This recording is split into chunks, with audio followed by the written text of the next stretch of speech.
Chapter 604. As the cloaked-up figure arrived at the entrance, the guards in masks and red jackets stopped them from proceeding further. "No entries allowed," one of them voiced out to the cloaked-up figure. The face underneath the hood slowly lifted up, revealing a slightly chubby and cute-looking feminine face. "Oh, but mister, I just need a place to stay for the night," she said with a sweet voice. "This isn't the inn hotel. You can't spend a night here," the one on the left stated without a shred of pity in the tone of his voice. "Come on, don't be so merciless, mister. I'm willing to offer something in exchange," she said while placing her hands on her boobs with a seductive gaze and jiggling them while moving closer to the first guard. "You can't." The guard stuttered as his eyes fixated on the jiggling, perky mass of flesh on her chest area. He had lost focus at the moment, so he didn't notice a purplish-looking sharp item sprouting from one side of her back. As the guard was about to regain composure and tell her off once again, a hooting sound reverberated across the place as the purplish sharp-looking item pieced forward and stabbed into his gut. Blurg. He vomited out blood as his entire body got lifted into the air while the purplish sharp object kept extending like a blade, tearing through his back. By the time the other guard was about to react to the unexpected situation, the body of his comrade was already flying towards him after being swung towards the side. Bang! His comrade's body slammed into him, sending him rolling towards the side. The purplish item protruding from this lattice back was actually one pair of wings with sharp-looking edges. Shining, she swung outwards, towards the direction of the guard on the ground, causing a destructive purplish arc to slice into his body as he got sent flying further away. A smile appeared on her face as the pair of wings slowly phased back into her body. She walked towards the guard by the side and took an access card from his possession before moving back towards the door. She dropped a device right in front of the door which shot forth rays of light that displayed a realistic projection of the two guards still standing in place guarding the entrance. "Let the operation begin," she muttered while reaching out to open up the door. Catching it slid open, and she walked through. Meanwhile, the other two following her earlier had also found different entry points and were also moving in at this time. These three were none other than Officers Fiona, Ilden, and Felgro. With this, they had begun their operation to destroy this storage point. Back in Gustav's location, the time for the group to show up had almost arrived. All three red jackets had been slaughtered already with their bodies disposed of. Gustav initially let Mill do the job to test him. He left with Darkheel the other time to make plans, but his perception was still spread around observing the place where the red jackets were held hostage. He knew Mill didn't like his method of doing things, so he wanted to be sure if Mill would obey or plan something sinister behind his back after knowing that both he and Darkheel were not in the vicinity. However, his worries were unfounded when he saw Mill do as he was instructed and dispose of the bodies. Armin was the only one left alive at this point, and he was shook with fear knowing what Gustav could do. He still wondered how Gustav found out his real name and couldn't understand how someone so young would be this meticulous and able to figure out things from just minor observation to certain details. What he didn't know was Gustav had spoken to the system internally to dig information on Armin out so he'd be able to use it against him. Gustav was still asking the system to dig for more, but it only told him Armin's real name at the time. Gustav figured every other thing out himself. Traps had been set and plans had been made on how to handle the upcoming situation. The next thing left was for the gang to show up. As they stood in the small space waiting, Gustav suddenly turned to stare at the balcony area. "They're here," he voiced out to Darkheel and Mill who were standing by the sides. "Get into position," he voiced out as he sprinted away, disappearing into the distance in nearly an instant. Mill and Darkheel too got on the move and found their way out of the space where Armin was tied to arrive at the positions Gustav set. Armin was the only one left in this place, tied against a pillar in the middle with his mouth sealed shut. His eyes shone look of terror as he heard the sounds of hover cars coming to a stop in the vicinity. Chatter, chatter, chatter. There was the sound of chattering along with footsteps headed for the stairway. Dash, hey, what's up with the place? Why is one half of the building destroyed? Dash, let's go check up immediately. The footsteps got louder as they moved up quickly approaching the corridor that led to where Armin was tied up. The entire vicinity was dark because it was currently around past 10 p.m. and the lighting had already been destroyed due to the battle during the day. About 8 red jackets arrived up, and behind them was a man wearing a black hat and a kimono-like outfit.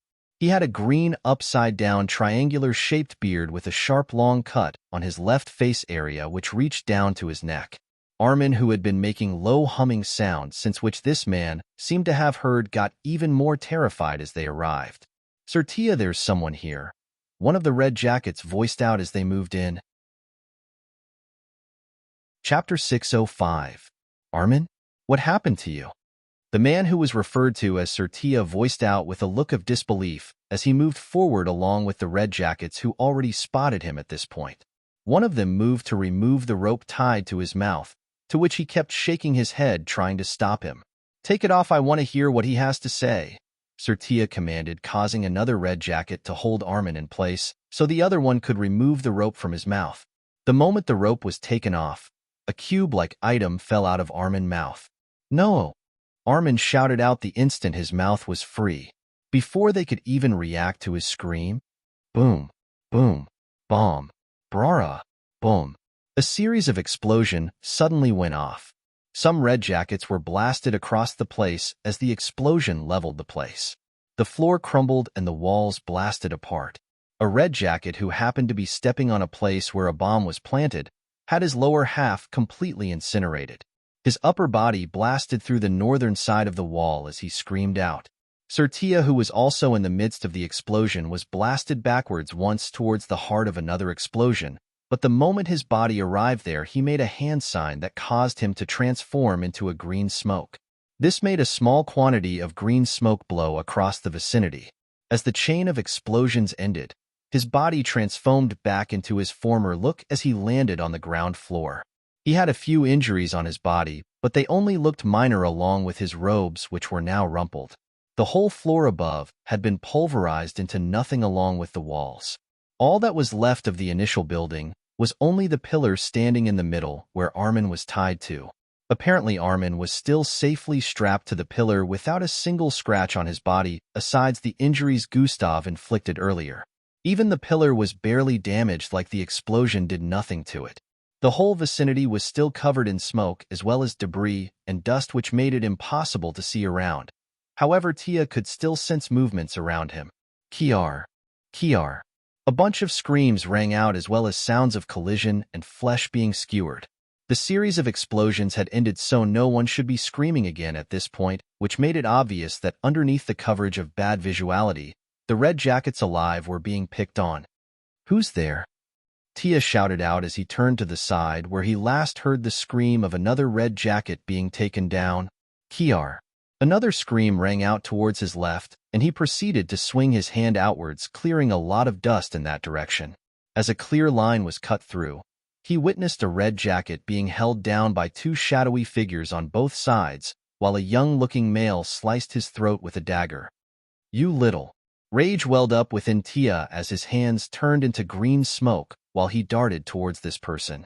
However, before he arrived in front of him, he suddenly felt a force of energy driving towards him from behind. Fwaya! His entire body transformed into green smoke as a milky-colored blade drove through his back. Whoosh! Gustav's body also phased through the green smoke along with his blade as he landed in front, spinning around to quickly face the transformed Tia while sliding forward. Tia transformed back into normal with a small blood stain on his back. "Impossible. How did you manage to wound me?" he voiced out while staring at Gustav. Gustav ignored his question and turned around to look at Mill, who had just finished dealing with the red jacket. Mill had red glasses on his face, which enabled him to see even though the entire area was covered in smoke. Same went for Darkeel, who was currently ambushing red jackets on another side of the smoke. "Go handle the rest. I've got this," Gustav commanded. Mill reluctantly obeyed, moving further into the smoke. He was hoping he would have battled Tia so he could show that he can deal with a powerful one as well, but Gustav had come to snatch that from him. "You can go on and transform into that smoke again. I'm interested in seeing how that ability works," Gustav stated while turning to stare at Tia. Sure in, another atomic blade appeared in his left hand as he prepared to battle. "Ridiculous. You are just a mere first step falcon. I still have lots of tricks up my sleeves," Tia voiced out as he took off his hat and threw it towards Gustav. Gustav proceeded to slice the hat in two as it arrived before him, but Tia appeared in front of him the moment he did that. As Gustav's blade sliced through him, poof! He bursted into green smoke and spread across the place. Gustav was covered in thick green smoke which entered into his nostrils, eyes, and mouth. The whole place instantly had a pungent ionic smell. Gustav gasped for breath as his movements stopped and his eyes watered. He subconsciously closed his eyes as he tried to move. Toxin has been detected within host. Toxin immunity has been activated. Toxin is being evacuated. Gustav suddenly opened his eyes as he started to feel better. The smell no longer bothered him, and the heavy feeling of the green gas infiltrating his body began to disappear. This is amphetamine. Gustav's eyes widened as he realized what the gas Tia transformed into was made up of. Flame energy has been activated. It's flammable.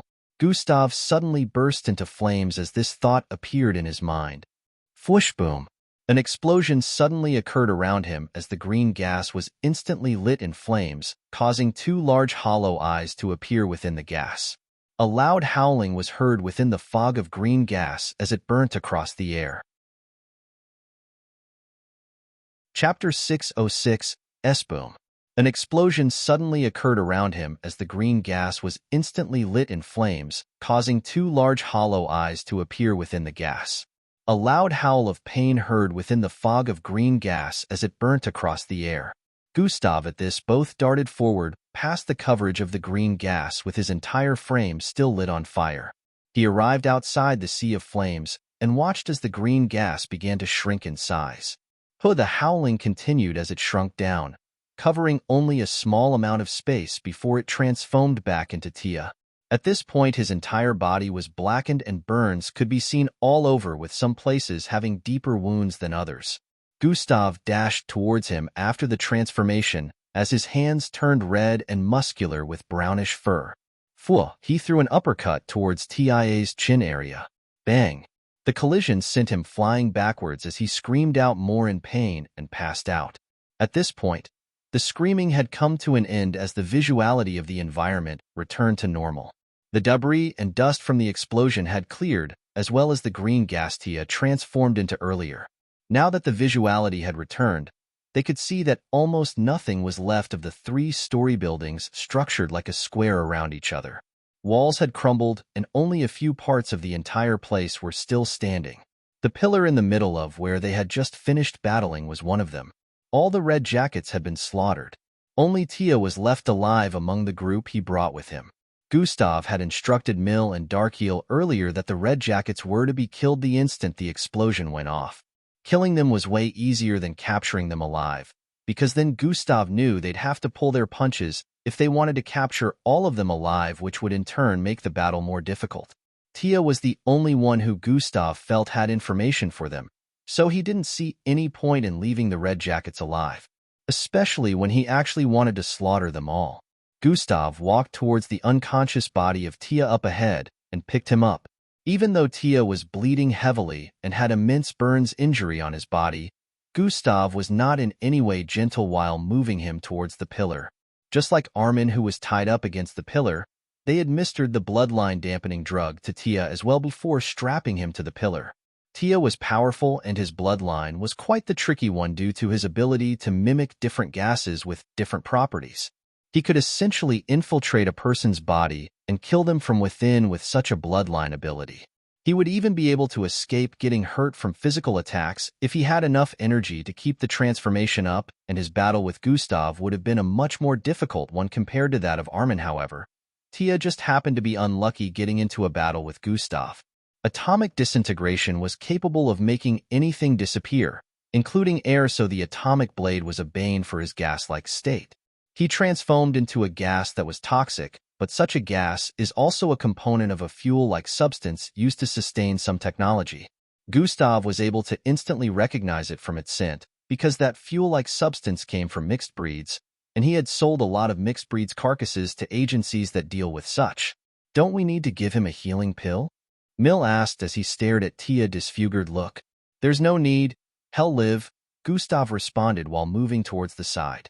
They had caused so much ruckus in this environment in the span of a day, and even had to deal with the guards who were at the entry point back when they were about to come into this area.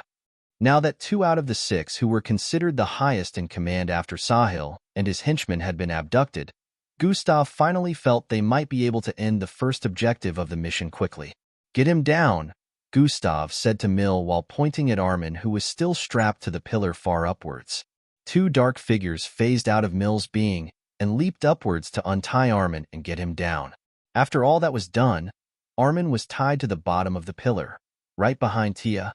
Gustav had properly planned the whole ambush from the beginning, making sure the chain of explosions didn't harm Armin or affect the pillar. He already knew they'd tamper with the rope tied to Sahil's mouth, so he put the controller there. The moment it was released, the explosions would go off, and they did. Gustav smiled at Armin with a "I told you so" look, before moving to Tia's front. Pa, pa, pa. 3 crisp slaps landed on Ty's left cheek as Gustav spoke. "Wake up. I need information." In a particular location within Region 17, the sounds of collision and explosion reverberated across the place as occasional screams would be heard coming from the 3-story building shaped like a cone positioned in the middle of an intersection. The street wasn't very lively due to the war, but those who were still alive and living within the vicinity stayed in their homes in fear that the groups in power had brought their battles here once again. On the 3rd floor of the building, a cloaked lady with chubby-looking cheeks had a pair of wings sprouting from her back as her figure shot forward with her legs joined and stretched forward. Bang! Her feet slammed into a red jacket, sending him flying. Krryyh! He broke through the window and fell towards the ground while screaming out. Fiona kept spinning with her wings slashing spherically around. Chapter 607. Slash. 2 red jackets were sent flying again as arcs of purple shot across the place, hacking their bodies forcefully. Blood jetted across the place as Fiona continued to charge forward from one space to another like an unstoppable warrior. She would occasionally attach a pinky-sized triangular-shaped device to the walls at every corner after getting rid of the red jackets in the vicinity. As she darted through another corridor, a whirling whitish-colored blade suddenly shredded the wall by the side, open heading for her neck. Floom, with a flap of her wings, Fiona's body shot forward at a faster speed, decimating the vicinity with wind. However, it didn't end here as the blade changed trajectory and started heading for her once again.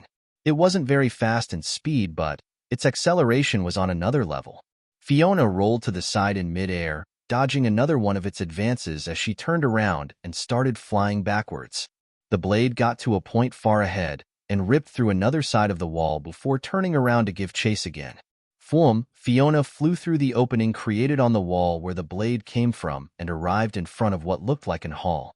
She could see a red jacket standing aboard what seemed to be a glowing, massive white dagger. The moment Fiona spotted him, she knew he had to be responsible for the swirling blade that kept chasing her around. Just as she was about to charge forward, the red jacket raised his left hand, and what happened next was another massive swirling blade came flying from behind him towards her. Fiona swerved and charged upwards, dodging the one that flew towards her from ahead and the one chasing from behind. A battle ensued between them both as Ilden and Felgro also cleared up the red jackets too from their end.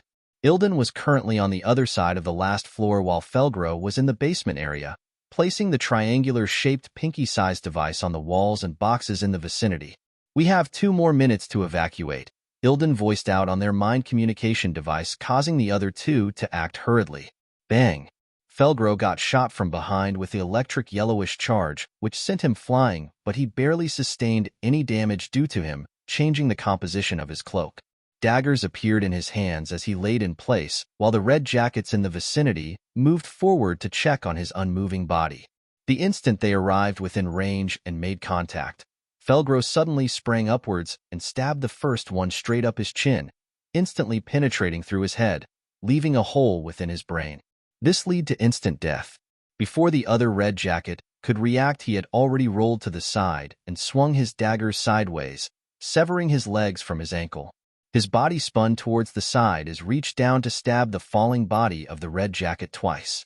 Poochie poochie, Both of them were sent to the afterlife in a few moments, and Felgro proceeded to move out of the place quickly towards another spot.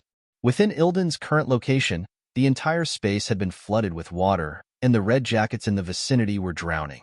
Originally, mixed bloods could still hold their breaths for a longer period of time underwater, but this time, the water was forcing its way through their nostrils and mouths and wrapping around their internal organs. Some of them felt their internal structures being torn apart, and in a few, bang, bang, bang, all three red jackets drowning earlier exploded from being filled with too much water. The initially clean-looking water was now soaked with blood and guts. "You am not trying that again." A weird voice could be heard within the water as a part of it pulled out towards the entry point before transfoaming into Ilden. Ilden was soaked from head to toe with a look of disgust visible on his face. He started moving towards another spot, since he had placed the triangular-shaped devices on the walls of this space as well. In a flash, only 10 seconds were left for them to get out of the building. Fiona's wings suddenly began amassing energy as she flapped them intensely. The red jacket, who still had blades flying around that could increase and decrease in size by will, was still keeping her busy. She remembered she still had 2 spots to place the devices in, and only 10 seconds were left. The red jacket felt something was wrong as he saw the purplish rays of energy gathering across the place into her wings. "I no longer have the time to hold back," she voiced out as the dude sent out 3 blades towards her at once. These blades increased greatly in size as they whirled towards her with so much force that they even began to suck things in the atmosphere towards them. At this moment, swoosh, Fiona flapped her wings once, causing her body to get forward with immense speed. So much that the pillars in the vicinity blasted apart. Her wings stabbed through the red jacket, who had widened eyes as she used him to blast through several walls. Fwya, fly. While her wings were stabbed into his body and she shot forward through walls using his body as shield, her hands threw out several triangular-shaped devices outwards. Bang! She blasted through the last wall before arriving outside the building. Fwow! Spinning around, she threw the body of the red jacket towards the hole she created by the side of the building. 3, 2, 1. Her wings flapped as she flew further upwards while listening to Ilden count down. 0. Boom. A loud explosion went off as the entire massive structured buildings blasted into smithereens. The explosion was so loud that shock waves spread across the place, causing the region to quake intensely for some seconds. "Did you both get out in time?" Fiona asked through the communication while floating above the building. "Yes, we did." Ilden and Felgro responded at the same time.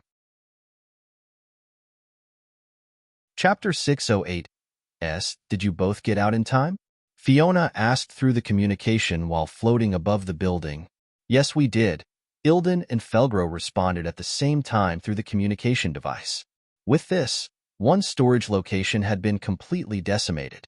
According to the previous information Gustav gathered, there should be 4 more left to destroy. Since the first location had been changed, they only had information on the other 3. Just like that, another night went by, making this the 3rd day the squad arrived in Lialuk City. They had already made progress in 2 days, but Gustav was sure that Jabal would start noticing that something was up soon. The destruction of one of their storage center would definitely get to his hearing soon, and he also would notice that some of the henchmen were missing soon enough. Gustav was sure that Jabal wasn't stupid, since he had been working as Sahil's look-alike for a long time and managed to survive for this long. He was sure Jabal would figure out that an unknown group were onto them soon, so Gustav felt they would lose the element of surprise soon and things would get harder if they didn't speed up the mission. Currently, he has been interrogating Tia and Armin all night, and surprisingly, they both still hadn't passed forth any information. "It's about time one of you went to the afterlife," Gustav voiced out as he walked round the both of them. "So who is it gonna be?" "You." Gustav pointed at Tia first. "Or you?" He then proceeded to point at Armin. The both of them had frightened looks on their injured faces as they heard that. Gustav held a dark dagger in his hand as he walked around the both of them. Fwyi! He suddenly threw the dagger out. Bam! It stabbed into the pillar half a centimeter away from Armin's neck. A 3 inches cut appeared on his left neck area and blood trickled down it. Armin's eyes showed fright as he shifted his eyeballs towards the side to stare at the dagger with the blade half a centimeter away from his neck. Gustav squatted in front of him and stared into his eyes with a deadly look before pulling out the dagger. He turned towards the side and arrived in front of Tia. He suddenly stabbed forward. Poochie, a flesh-penetrating sound rang out as the dagger got stabbed into Tia's left shoulder. Kiar! Tia screamed out in pain as Gustav kept pushing the dagger forward, almost burying the entire hilt into his left shoulder area. Maybe it's gonna be you. How about you give some information in exchange for your life? Gustav asked while still pushing and twisting the dagger into his left shoulder area. Tia kept screaming and wailing in pain. Suddenly his cries stopped and he started laughing. Gustav had a look of confusion on his face as he pulled out the dagger and stabbed it again into Tia's shoulder area. Ka-ha-ha. Tia kept laughing like a maniac as blood spilled out crazily. What's so funny? Gustav asked him as he let go of the dagger. Ha-ha-ha-hee-hee-ha-ha. You can't kill any of us, Tia stated with his face showing confidence amidst the pain. Oh, Gustav exclaimed while raising one of his eyebrows. If you kill me or him, the other person knows that they're your only chance of getting information, which means I or him could still decide not to say anything, Tia explained. Good theory, but are you really sure about that? Gustav asked. Haha, you can't do nothing to any of us. Tia kept panting due to the injuries as he voiced out. I see. Gustav cut his statement here as he stood to his feet and turned around, making his back face Tia. But sadly you are gravely mistaken. Gustav's eyes squinted as his face turned cold. Fwai-hi, he suddenly turned around with speed and threw the dagger forward again. Poochie, it was so fast that Tia only felt his neck getting punctured after moments. Kur. Kia. He coughed repeatedly as blood oozed down his lips and his throat. Gustav moved closer and squatted again before pulling the dagger out of his throat. Poochie, Poochie, Poochie, Poochie. Gustav stabbed Tia all across his body repeatedly before finally swinging the dagger towards his neck again. Tia's head was cleanly severed from his neck, fell towards the side, and rolled a few feet away. Blood spilled out like a fountain, staining the floor and even Gustav too as the lifeless and headless body of Tia fell limply towards the side while still being tied up. Armin wasn't able to witness what happened with his own eyes due to being tied on the other side, but he had heard the gut-wrenching sounds of Tia being slaughtered. His eyes shone fright as he realized at this time that Gustav was a maniac. Darkheel and Mill, who had been watching from the background, were still trying to get used to Gustav's brutality. The way he killed was something they hadn't quite witnessed before. Sigh, he could have lived, but too bad. His uncontrollable mouth got him to this state, Gustav stated with a look of pity. Darkheel and Mill in the background knew that this was false. With what they had seen in the past 2 days, they were sure Gustav would still kill them both eventually. But he was right, Gustav said as he moved to Armin's front and squatted.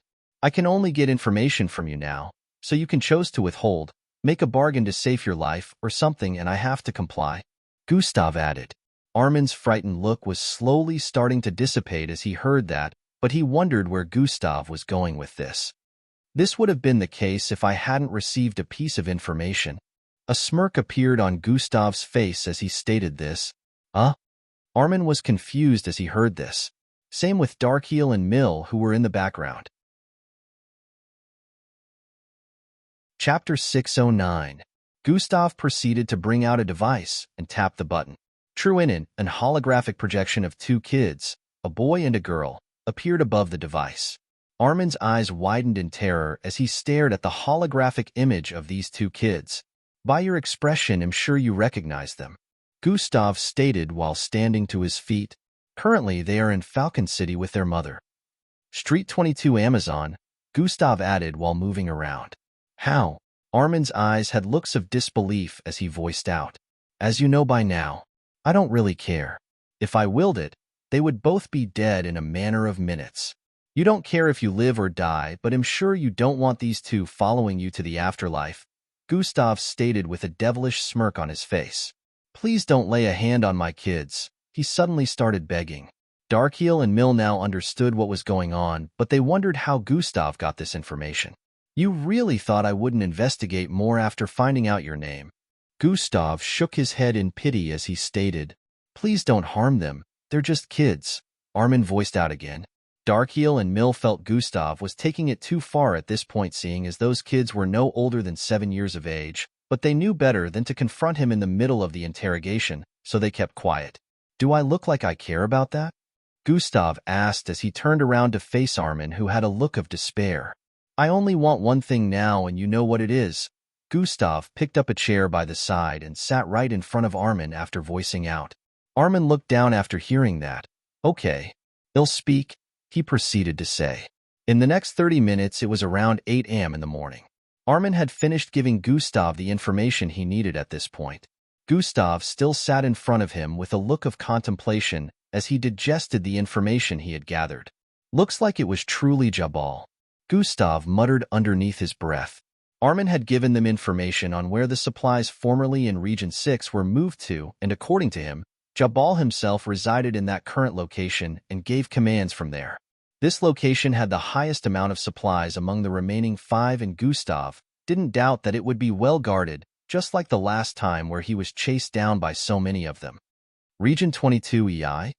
Gustav muttered while standing to his feet. Are you gonna let me go now? Armin asked. Not until I confirm that your information is correct, Gustav stated while moving towards Darkheel. Contact Officer Fiona, he said to him. Darkheel nodded in response and brought out the communication device to connect with the other half of the squad. Squad leader? Fiona's voice could be heard from the other end as the call went through. Did you complete the objective? Gustav proceeded to ask. Yes. We have successfully destroyed all the supplies in this location. Currently on standby, awaiting next instructions, she responded with a tone of respect. Good. I need you lots to visit Region 22 ASAP and gather information on a particular location for me. You lots have to be very covert in this objective. After checking out the location, report back to me and stand by in the meantime, Gustav stated. Understood. Where is this place located in Region 22? Fiona proceeded to ask. In a desert-like region with dark skies and whirlwinds occasionally moving from place to place, a figure strode across the sandy grounds. His legs digged into the sands, dragging a line across the sandy grounds as he moved forward. He was wearing a white hoodie with black boots and glasses which were to prevent the sand in the air from getting into his eyes. Even with the glass covering half his face still displayed a strong look of resolve as he moved forward as quickly as he could. After another hour of striding through this desert region, he spotted a small structure made of hardened sands up ahead. He pulled off his glasses to properly scrutinize the weird-looking structure, and the face displayed looked like a younger version of Gustav. This happened to be Indrik, and he was currently on the mission related to Angie's recovery. Another Radun. I should check this one out too, he muttered while bringing out a triangular device. True inin, the triangular device displayed an holographic image of a structure similar in semblance to the one about 1,000 feet away from Indrik's standing point. Indrik nodded and took a step forward, but just as he did, Swaruv, the sand on the ground in front, suddenly began spiraling and sinking further into the ground. The spiral increased in size, covering a vicinity of more than 100 feet in a matter of seconds. Indrik's eyes widened as he activated his bloodline, causing the space around him to tremble slightly. Foom. He spread his hands towards the sides and leaped upwards. His body traveled towards the side with speed, as he seemed to be moving away from the location of the spiraling sand. As his body traveled across the air, a black octopus-looking tentacle suddenly shot out from the middle of the spiraling sands. It was so fast that it wrapped around Indrik's left leg in a matter of moments while he was in midair. Before Indrik could react, his body was being pulled down with force towards the spiraling and sinking sand up ahead. Pa! Indrik clasped his hands together while his body was being pulled downwards, and a strange force suddenly spread out from his being which held the massive black tentacles in place. Indrik's body was now extended in place as the blackish-looking tentacle tried, pulling him down while his face shone concentration as he held the tentacle in place with his telekinesis. A Drackle. I have to deal with this as quickly as possible before it unveils its full body, Indrik said internally as his eyes glowed a bright bluish color. Chapter 6:10 A Drackle. I have to deal with this as quickly as possible before it unveils its full body, Indrik said internally as his eyes glowed a bright bluish color. He stretched out both his hands towards the side and joined his index and middle fingers together before swiping downwards. PSHHH, PSSHH, a sharp wave of telekinetic energy slashed downwards, hacking into the blackish tentacle. A fountain of black blood jetted out as the tentacle below was smoothly cleaved off, freeing Indrik from the grasp of the creature. As Indrik fell through the air after getting freed, he quickly clasped both hands together, forming a telekinetic board below. Bam! He landed on it in a kneeling format and controlled it to move forward. Flyei, it darted across the air at a very fast speed, moving away from the location of the sinking spiraling sands as quickly as possible. The black blood jetting out of the severed tentacle had already covered a large area across the spiraling sands, but it suddenly stopped bleeding. Grua, grua, grua, a weird sound was heard next as it slowly started to regenerate while the spiral on the ground increased in fierceness. Thry. Suddenly another tentacle shot out of the spiraling sands towards Indrik, who was speed away up ahead. Unlike before, Indrik had his guard up and had escaped a farther distance, so he was able to quickly react to this attack. He suddenly turned around while standing on the telekinetic board and stretched out his hand. Bang! The tentacle slammed into a telekinetic barrier he conjured the moment it arrived in front of him. Even with this, the force ended up sending Indrik flying across the place as his legs separate from the board. The tentacle shot forward again after the telekinetic barrier disappeared. Indrik swung both arms out in AX format while in mid-air, causing two more sharp telekinetic waves to be sent forward, dividing the tentacles into 3 different parts.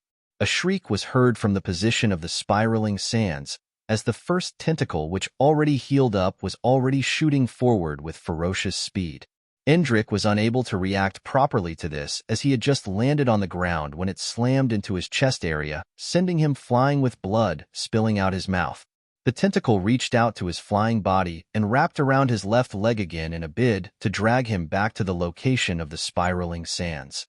Indrik's face turned dark as he stretched out his hand to use a telekinesis attack again, but suddenly another tentacle shot out, wrapping around his right arm. Thwy, before he could even react to that, another one had shot out again towards his left and held him in place, preventing him from making use of any of his limbs. He started getting dragged back across the air at a faster speed. Indrik gritted his teeth and turned his face to the back to stare at the weird structure behind.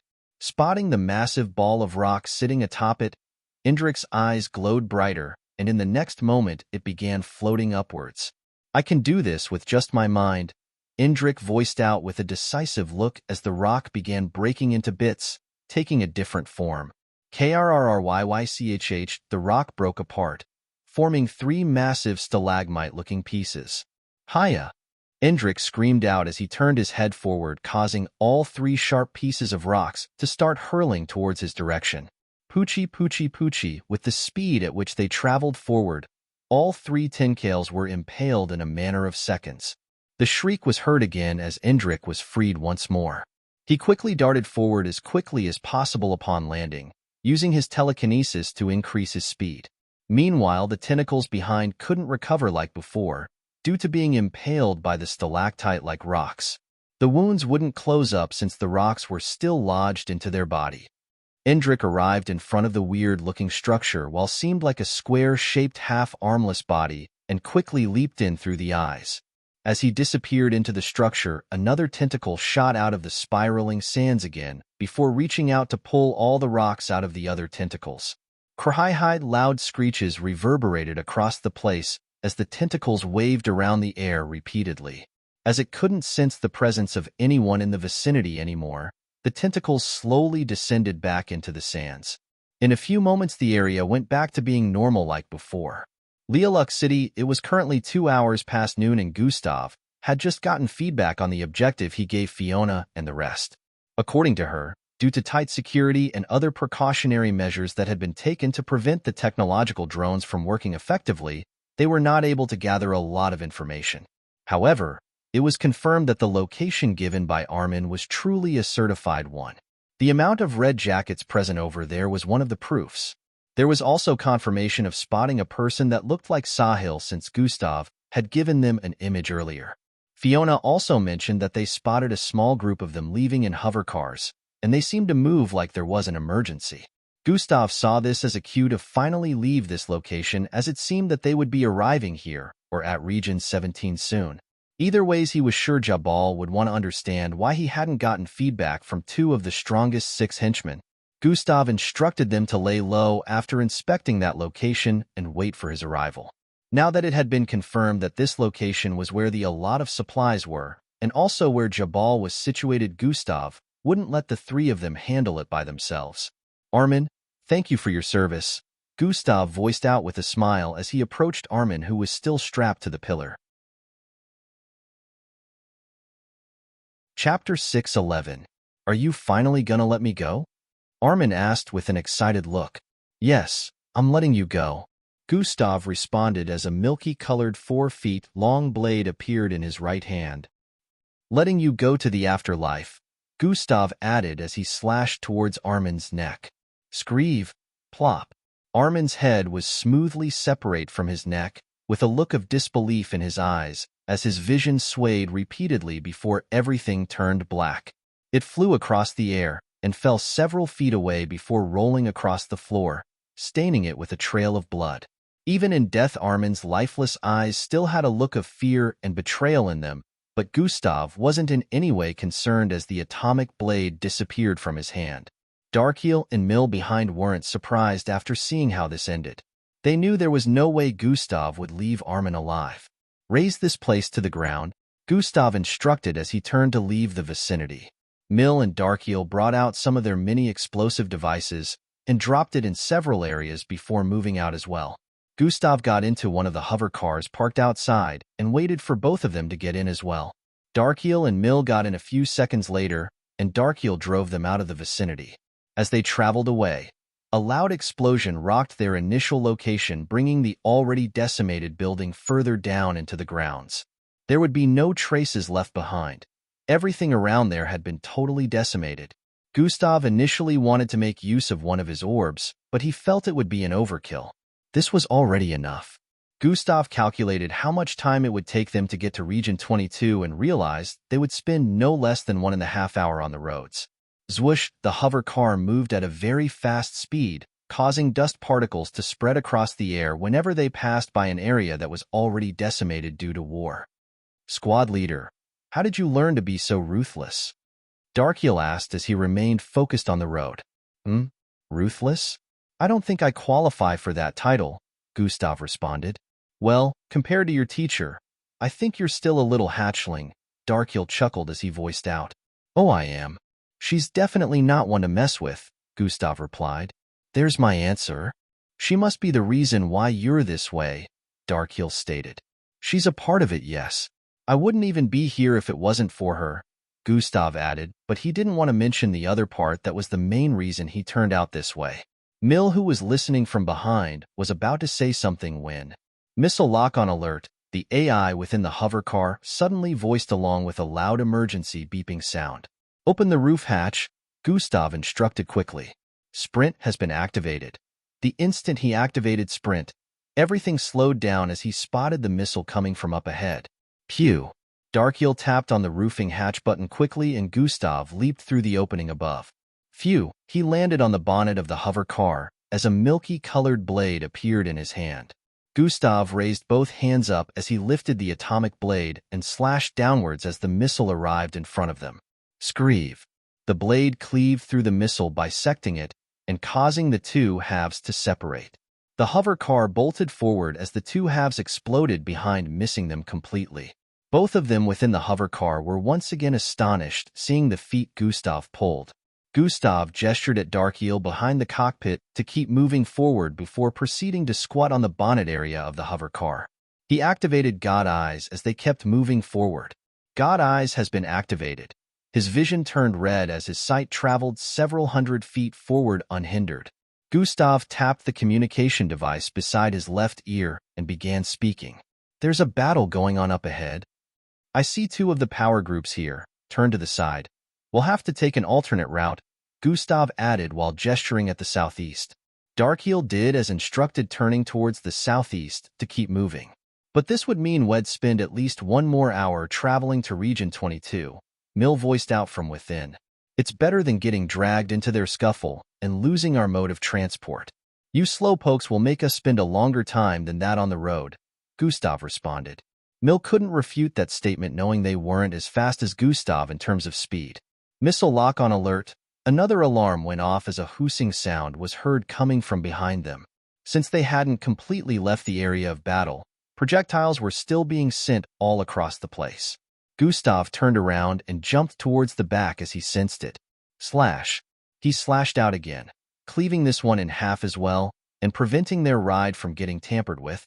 As Gustav turned around to leap back towards the bonnet area again, he spotted something up ahead.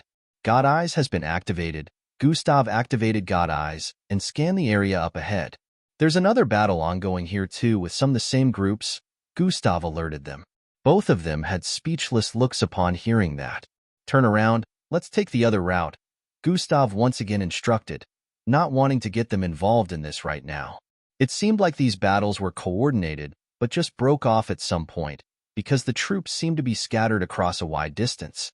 Darkeel once again turned around and started heading southwest now. He zoomed across the decimated area quickly while Gustav scanned using God Eyes. Several more missiles flew towards them, but he was able to destroy every single one of them before they hit while they traveled across the place. Stop, there's another battle going on up ahead. And it's still the same two groups, Gustav voiced out as he retracted God Eyes with a look of disturbance. Chapter 6:12 Stop. There's another battle going on up ahead. And it's still the same two groups, Gustav voiced out as he retracted God Eyes with a look of disturbance. Darkeel quickly controlled the hover car to decelerate as they came to a stop in a matter of seconds. They were at loss as to what they were going to do at the moment. The original and alternative routes they could take had all been blocked due to battles ongoing at different points up front. Gustav reckoned that if they turned around now and decided to go past another alternative route, the time spent on their journey would multiply by 2, making it 4 hours spent traveling. This was because they'd have to pass through one more region before getting to Region 22. It was now a big dilemma right now. Gustav, who had been squatting atop the bonnet area for the last 30 seconds, finally stood up and turned around. We're going in, Gustav stated as he pointed at the direction where he wanted them to head in. Darkeel noticed that this meant they were going with the original route. Squad leader, you sure? He asked with a look of uncertainty. Just activate the hover car weapon system and let Mill control of that, Gustav commanded. Darkeel nodded in understanding as Mill moved from the back seat to the seat besides the mini cockpit area. Some cannon-like weapons protruded from the sides of the hover car as Darkeel restarted the engine of the hover car.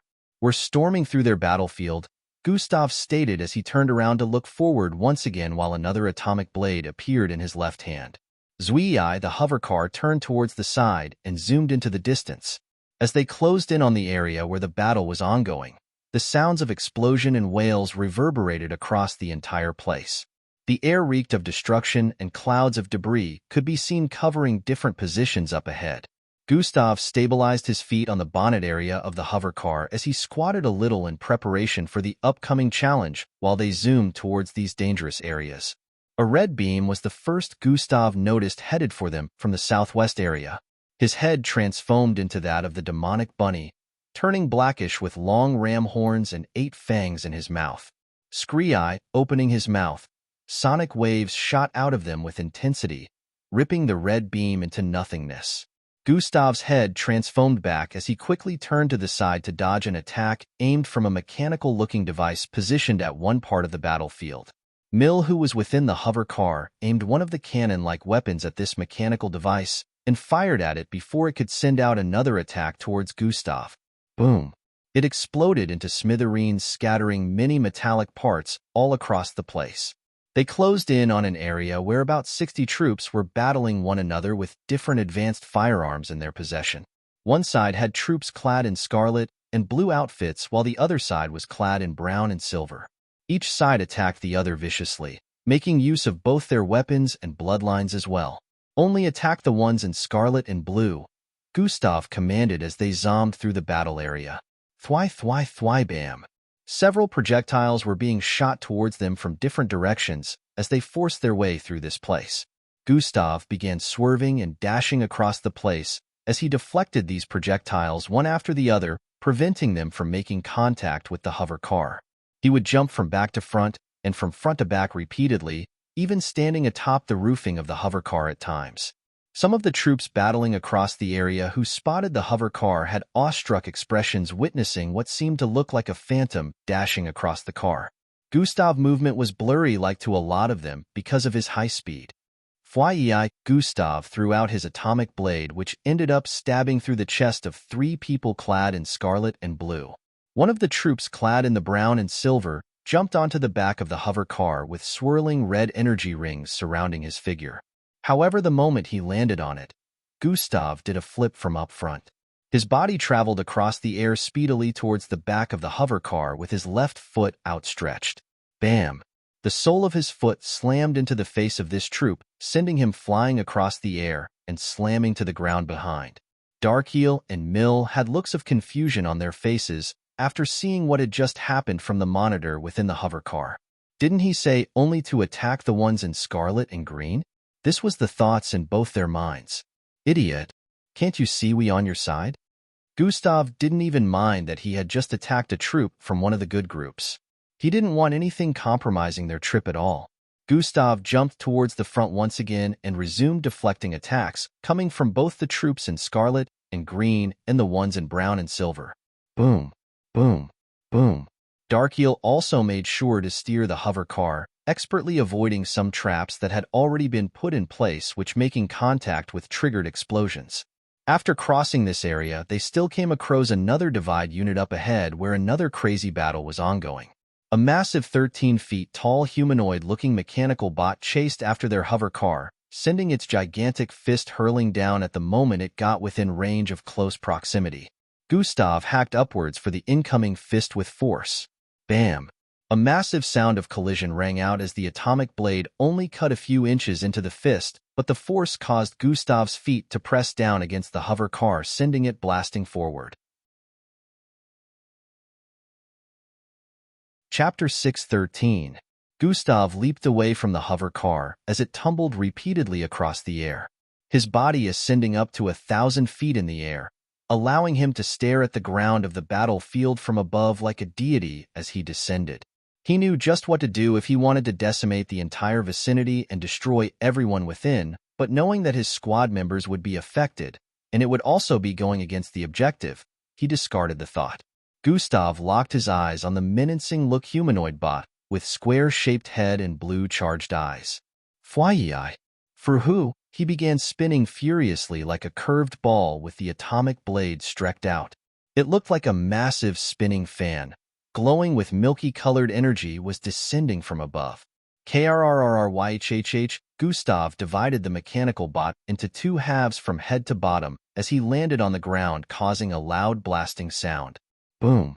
Shockwaves spread across the vicinity, causing a lot of the troops to back away in fear as they wondered why someone so powerful was on this battlefield.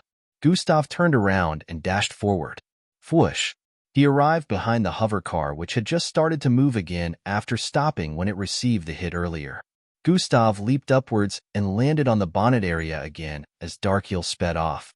Everything good in there? Gustav asked through the communication link. Yeah, except the weapon system. It's gone offline, Daryl responded while Mill kept tapping on the weapon's fire button. Mill shook his head after trying repeatedly, and it still didn't work. It's fine. We made it through, Gustav responded as he retracted God eyes. They were arriving at a bridge area where there was a big river flowing beneath depression on the ground ahead. This area was up to 600 feet deep and over 3,000 feet gap to the other side. However, there happened to be a pickup point where people would step on, activated the switch by the side, and get transported to the other side. If this hover car was the advanced type, they wouldn't need to drive towards the pickup point, but this type was designed to only be stationed a few inches above surface level. They couldn't fly over it because it would descend towards the river the moment they tried moving farther than the ledge. Darkheel moved towards the pickup point, and they activated the switch quickly. Spheri, the ground spilt from the edge, and began moving across the air towards the other side while carrying them along. An hour later, Gustav and the other arrived at Region 22, safely after their problematic endeavor on the way. The hover car happened to run out of energy and break down the moment they arrived in the region. Fortunately for them, they didn't have to travel too far before reaching the location where Fiona and the others were holed up waiting for them.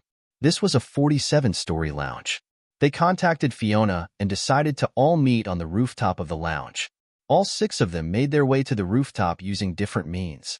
Gustav just used another invisibility chip, turning invisible for about 10 seconds before leaping straight upwards.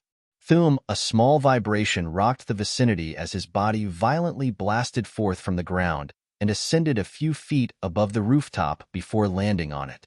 Gustav walked across the massive rooftop towards the part where he saw a small rectangular extension on it. He proceeded to sit there and waited for the rest. Scud Leader, Officers Fiona, Ilden, and Felgro were the first to arrive at the rooftop. They came through the door that led here. They were surprised to see that Gustav had arrived here first.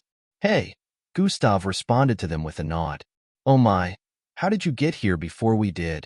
Fiona quickly posed with an expression of disbelief. "I jumped," Gustav answered bluntly. "Jumped?"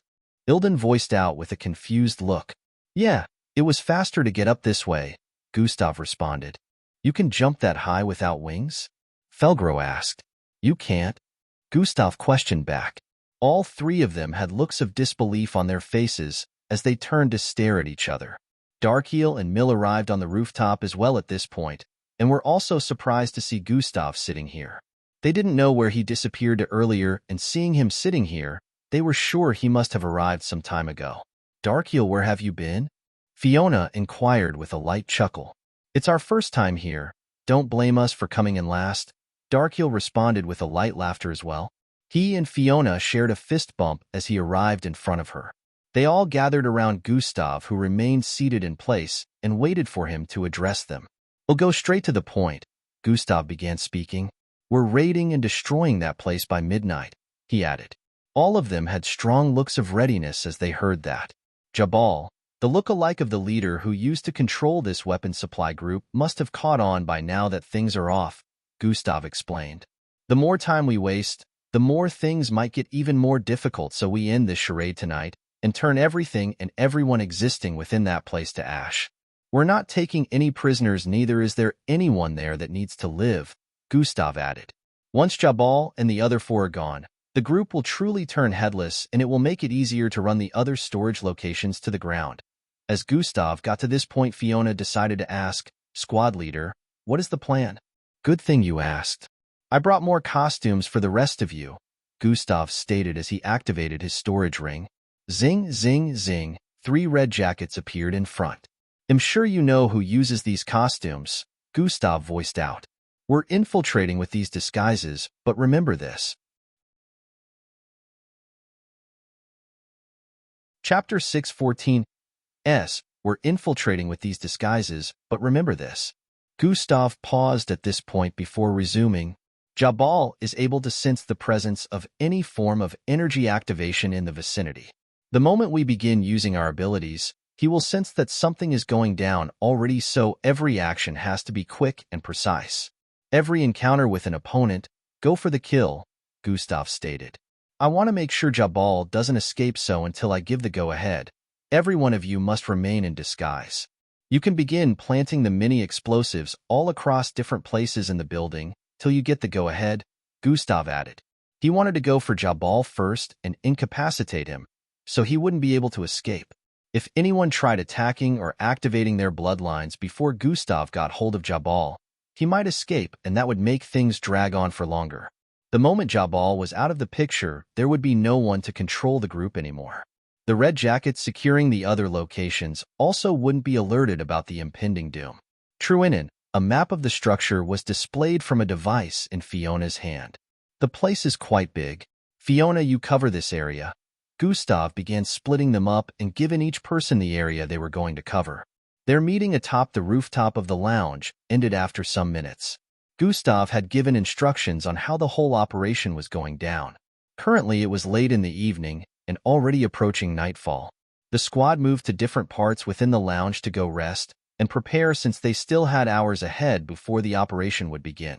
Gustav, on the other hand, leaped off the building and began walking along the streets. This part of Region 22 was quite peaceful and intact compared to many other places within the city. The place where the advanced firearms supplies was moved to from Region 6 was only about 5 minutes away on the other street. Gustav walked towards the location and spotted the massive-looking white building with a circular-shaped structure from above. It looked similar in structure to the White House back in the old days, but at least 2 times bigger. Unlike other structures in this area, this one was barricaded by glowing lines and had lots of space in the vicinity where red jackets paraded the area. Gustav just moved past it and observed the internal and external area using his perception. He would have made use of God eyes to scour the entire threshold, but recalling his last experience when he first met Sahil and Jabal, he knew it was possible for Jabal to recognize the energy signature of God eyes and pinpoint his location. This would really compromise their plans, so he could only use his perception, which didn't require any form of energy since it was practically an extension of his senses. There should be at least 42 of them. That's a lot, Gustav said internally as he made his way back to the lounge area. Gustav would have been worried if it was just him, but since he had an entire team here, it made things easier. Practically every single red jacket here was on the peak marshal level to mid-falcon level. Lots of them were higher than Gustav in mixed blood rank, and there happened to be the presence of someone he sensed within the structure who was at the peak of falcon rank. Gustav could already tell that this must be one of the 6 who he had now reduced to 4 in number. This is another opponent that would make things more difficult, but since they would be 6 officers venturing into the place with him, he wasn't quite as worried. Gustav arrived back at the lounge area and made his way back to the rooftop to meditate in the meantime. There was still over 6 hours left till go time, so he decided to stay above instead of within the building. Notifications suddenly appeared in his line of sight after he heard the beep in his head. New quest has been issued. Keep Jabal alive for 24 hours. Rewards? Hidden. Punishment for failure? Hidden. What the hell is this? Gustav questioned internally the moment he spotted the notifications. System, what are you doing? Why would you want me to keep him alive? Gustav questioned internally. The quests are randomly generated. Don't ask me for reason where there is none. Sure, I am a sentient being, but most of the quests you see I just issue them. The system responded with a snarky tone. Sigh. Keeping him alive for 24s. What's the point? Gustav voiced internally with a frustrated tone. Now I want to kill him immediately. I don't have to complete the quest anyways, Gustav said internally again. Maybe you should check the details of the punishment for failure, the system said within his mind. It's hidden, Gustav responded. Exactly, the system voiced with a foreshadowing tone. Gustav. You little. Within the same building where Gustav and his squad planned to infiltrate by midnight, Jabal sat on a high seat within a hall-like space. He was dressed in flowing white robes that wrapped around his shoulder area, and in front of him was a stout-looking man with a 4-foot-long ponytail strapped to the back of his head. There had been no feedback from Tia or Armin since. The stout-looking man voiced out as he stood in front of Jabal. The group I sent out before claimed that the entire place had been run to the ground. It is empty and not a single soul or structure could be found in the vicinity. Jabal rubbed his beard with a contemplative look as he spoke. The others who traveled to Region 17 also sent images of the destroyed warehouse along with everything kept within it, Jabal added. This cannot be a coincidence, the stout man voiced out. No, Dilton, it cannot be, Jabal voiced out as well in agreement. Chapter 6:15. No, Dilton, it cannot be, Jabal voiced out as well in agreement. Send word to the other warehouses to be on the lookout and activate the highest security protocols immediately, Jabal instructed. H&M, Dilton nodded in response as he prepared to leave. As he walked few steps away, he suddenly paused and turned around. What about the meeting with the representatives from the Landsies? Dilton inquired. It will go ahead as planned. They can come over to meet me here, Dilton responded. What if the other groups are the ones behind this because we keep selling to everyone? Dilton voiced out with a look of contemplation. This may be the case, but there's no proof to know who we're actually being attacked by. It will have to be a combined effort if they were able to take even Tia and Armin out. Jabal looked worried as he got to this point. In my meeting with the Lanzis, they'll ask for them to lend us some troops, and now that we've caught on to what is going on, we can prepare for it, Jabal stated. The security protocols here should be activated as well. No one will be allowed in the building without facial confirmation, Jabal declared. Understood, Dilton responded and turned back around to walk away. In a flash, 8 hours went by, and it was around 2 midnight at the moment. The squad members gathered around Gustav, all clad in their red jackets, costume, and masks. You already know how this is gonna go, Gustav said as he handed over a small circular device to them one after the other. This is a voice sampler. The voices of the people who these costumes belong to will be heard from your mouth whenever you try to talk, so long as it's attached to your neck, Gustav stated. They all looked at it with awestruck expressions, wondering how Gustav was able to get it to work properly. Every voice sampler needed a sample first before it could tune a person's voice to sound like another. What they didn't know was, Gustav had already mimicked the voice of the red jackets he stole the costumes from and used their voice to set up the voice sampler. This way no one would have an unfamiliar voice. They all strapped the device to their neck underneath the masks and tried speaking. Fiona sounded like an old man fellow who had smoking issues.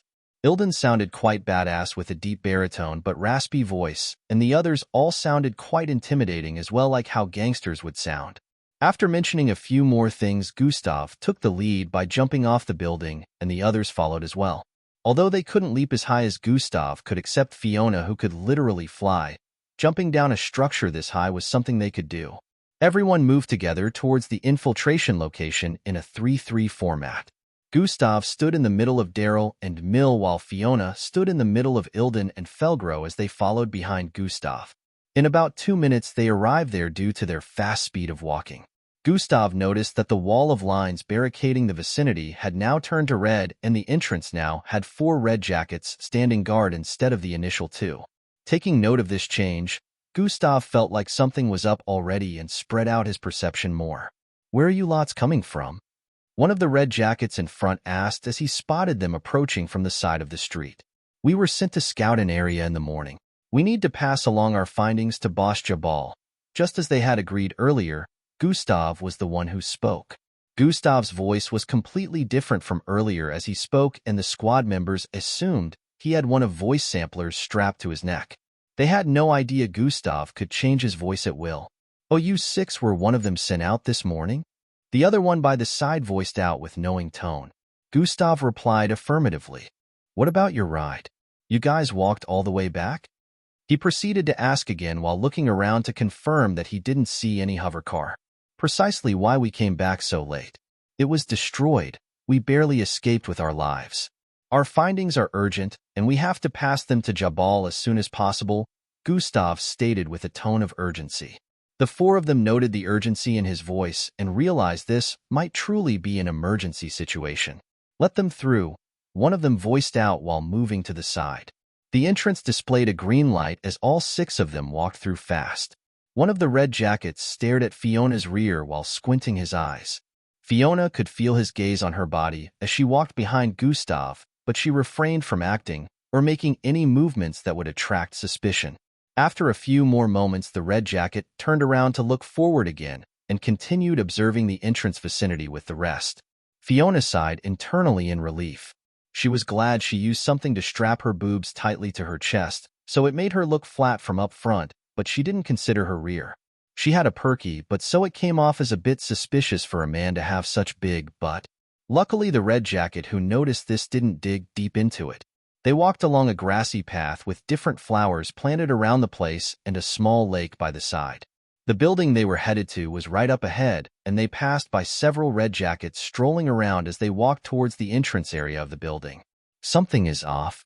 This place is more busier than it was when I checked during the day," Gustav said internally as he kept spreading his perception around. As they closed in on the entrance area, Gustav spotted something and activated the mind communication device. "Everyone, stop." Chapter 6:16. SAS. They closed in on the entrance area. Gustav spotted something and activated the mind communication device. "Everyone, stop." They all paused their steps after hearing Gustav say that. "What happened, squad leader?" Darkiel asked through the device. Hold on. Gustav responded as he observed what was happening at the entrance area. There were two massive pillars up ahead. Two red jackets guarded both sides of the entrance behind the two massive pillars. A red jacket who was about to go in pulled off his mask, and rays of light shone on his face before he was given authorization to go in. There's a facial recognition scanner up ahead. We will be asked to take off our masks before we can go in, Gustav stated after observing what had just happened. Oh Lord, how do we get in now without getting noticed? Fiona asked as everyone became worried after this information was disclosed. Hey, what are you lots doing standing there? A red jacket who was patrolling this side of the grounds voiced out as he spotted them standing in place together. They're the next set. I telling each person where they're meant to cover, Gustav answered immediately. Is there a problem? He added. Oh no, carry on, the red jacket responded and kept moving towards the side. Squad leader, what do we do now? Ilden proceeded to ask. Just like I told that dude, you will need to fan out across the surroundings right now. He'll infiltrate alone, disable their security systems, and contact you all on when to come in, Gustav said as he proceeded to start moving towards the entrance. Squad leader, how do you intend to infiltrate? Fiona asked from the mind communication device again. Don't worry about that. Just fan out so you guys don't look suspicious, Gustav responded as he arrived in between the two pillars. The red jackets there stood in place as he walked forward and took off his mask. Right before the entrance, a ray of white light shot towards his face and scanned it repeatedly before a green light buzzed. Gustav nodded at the red jackets in place before wearing his mask back and moving in. Fiona and the others who were already fanning out were surprised when they saw Gustav manage to get in without triggering any alarms. How did he do it? This was the thought on all of their minds. They only saw the back of Gustav's head from afar, so they had no idea that his face was completely different from his original look. The rest of the squad began patrolling around the building while Gustav moved about within the building. The place was like a base, so large on the inside with multiple big hallways that led to different areas. Gustav made use of his perception, spreading it across the place and moving towards spaces where he could sense red jackets clustered together. He wouldn't go in without properly observing the vicinity with his perception, so he seemed suspicious since he was currently looking for the control room. Gustav walked up another set of stairs and arrived at another hallway again. Here he could sense about 8 different room spaces up ahead, and only 2 were occupied by living beings which he already knew were red jackets. The other rooms had been used for storage. Gustav could sense the outlines of weapons crate. Moving towards the end of the hallway, he arrived at the second to the last one, and a red jacket just happened to be coming out of this one. Hey, you must be the replacement, he voiced out. Before Gustav could confirm or deny the statement, he pulled Gustav with himself into the room. What appeared in their line of sight were multiple mechanical bots, all up to 13 feet in height. About 7 more red jackets could be seen moving around and trying to lift these mechanical bots with the help of each other. The space of this place was very spacious, so even if 100 people walked in, it wouldn't look crammed in any way. Come on, go assist them. These are going to the Rotilias in Region 9. The red jacket voiced out while gesturing at the mechanical humanoid-looking bots all around the place. No, I'm not the replacement, Gustav finally spoke. Huh, you're not? Then why did you come with me? The red jacket asked with an irritated tone. I can still assist with just one, Gustav said in response. Really? The red jacket asked with a tone of expectation. Sure, Gustav said as he moved towards one and joined another red jacket in lifting it. Gustav could lift this just by himself, but it would be suspicious if he did that. He moved out of the large room along with the red jacket. He was assisting towards the back of the building where a large transport vehicle was waiting. They loaded the humanoid mechanical bot onto the vehicle where Gustav could see about 3 others within. After getting off the vehicle, Gustav sneakily moved towards the side and stamped 3 round objects to the bottom area. Looking around to be sure he wasn't spotted, Gustav made his way back into the building and arrived back at that same hallway to check the last room. Finally, Gustav said internally as he moved in and spotted the holographic monitors and 3 red jackets seating in place behind the multiple holographic projections and tapping on keyboard surfaces. They all turned around when they heard the sound of someone walking in. What are you doing here? One of them asked. Substitute. We're supposed to change shifts, remember? Gustav said as he walked forward. Change shift? This is the control room, you idiot, the red jacket voiced out with a repressed tone hearing what Gustav said. Oh, but I was asked to come here. Down the hallway towards the left room, he said.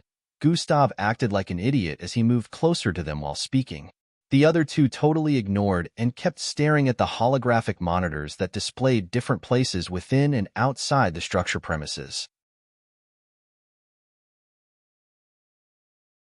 Chapter 6:17. You must have been misled. Where exactly are you supposed to go? While the red jacket was still speaking to him, zing, two small daggers appeared in Gustav's hand from his storage device, and he suddenly flicked out one at insane speed. Thwai, say. The red jacket suddenly stopped speaking and started making gurgling sounds as he raised his hand to touch his neck. A finger-size hole could be seen in his neck area which blood began to jet out of. By the time the other two here noticed, Gustav was already behind the one in the middle. Chrryyhhk, he slit the throat of the second one and dashed forward to grab the third before he could press the panic button. Bang! Gustav slammed him against the wall with his left hand wrapped around the red jacket's neck. He arched his right hand back while gripping onto the hilt tightly before stabbing forward repeatedly. Poochie, poochie, poochie, poochie. He stabbed the chest area and neck of the red jacket repeatedly, which eventually ended up sending him to the afterlife. Gustav focused on the neck first, so there wouldn't be any screams since their windpipe would be destroyed. He let go of the red jacket, who fell to the floor lifelessly, and moved towards the one whose throat he slit earlier. This one and the other one happened to still be alive. They were trying to crawl their way towards the door area and call for help after falling to the floor. Gustav proceeded to slaughter them as well, sending them to join their comrade in wherever he may currently be. After all this was done, he locked the control room from within and moved to take a sit somewhere around the middle. Different kinds of buttons could be seen everywhere for different purposes, but Gustav didn't waste time and started deciphering the uses of the different buttons. Gustav could even spot his subordinates in different parts of the holographic monitors here. He proceeded to map out different parts of this place that he didn't have information on and checked on where Sahil currently was as well. Got it. Minutes later, Gustav finally figured out how to deactivate the facial recognition scanner and other security protocols that would prevent access for his subordinates. Gustav once again activated the mind communication device and spoke. Everyone should make their way to the entrance this moment, he said internally. Understood. Everyone voiced out together and began making their way there. Don't join them in approaching the red jackets at the entrance. Wait behind and keep a little distance from the rest. Gustav gave this instruction and proceeded to explain how things were going to go. Rotation is happening a minute from now. The rest of you four will pretend to be the next group placed at the entrance. From the control room, I have contacted the four standing guard there that the next set is approaching. Meanwhile, the next set is still gonna take a minute before reaching there. While listening to Gustav's explanation, they arrived at the entrance area and met the four red jackets standing guard. They did as Gustav said, and all four red jackets proceeded to move away from the entrance towards different places in the premises. Move into the premises now, Gustav voiced out internally while watching them on the monitor. Quickly moved towards the entrance area and walked in just as Gustav instructed. There was no alarm or any form of obstruction. He went in unhindered. The next group that will be standing guard here are approaching. You four will have to pretend like your shift is ending as they come and take over standing guard. From there you four will move in as well, and the operation can begin, Gustav stated. A few seconds after they heard Gustav say that, a group truly arrived to take over from them. This group had no idea that the four they were supposed to take over from had already left this spot. Fiona, Darkheel, Felgro, and Ilden started moving into the premises. I thought there was supposed to be a face recognition system and other security protocols put in place? One of them asked when they saw all four entering without obstruction. Yes, the control room deactivated it for an instant so we could get in quickly since Boss Jabal is expecting us. Fiona responded to that quickly, causing the red jacket to nod in understanding.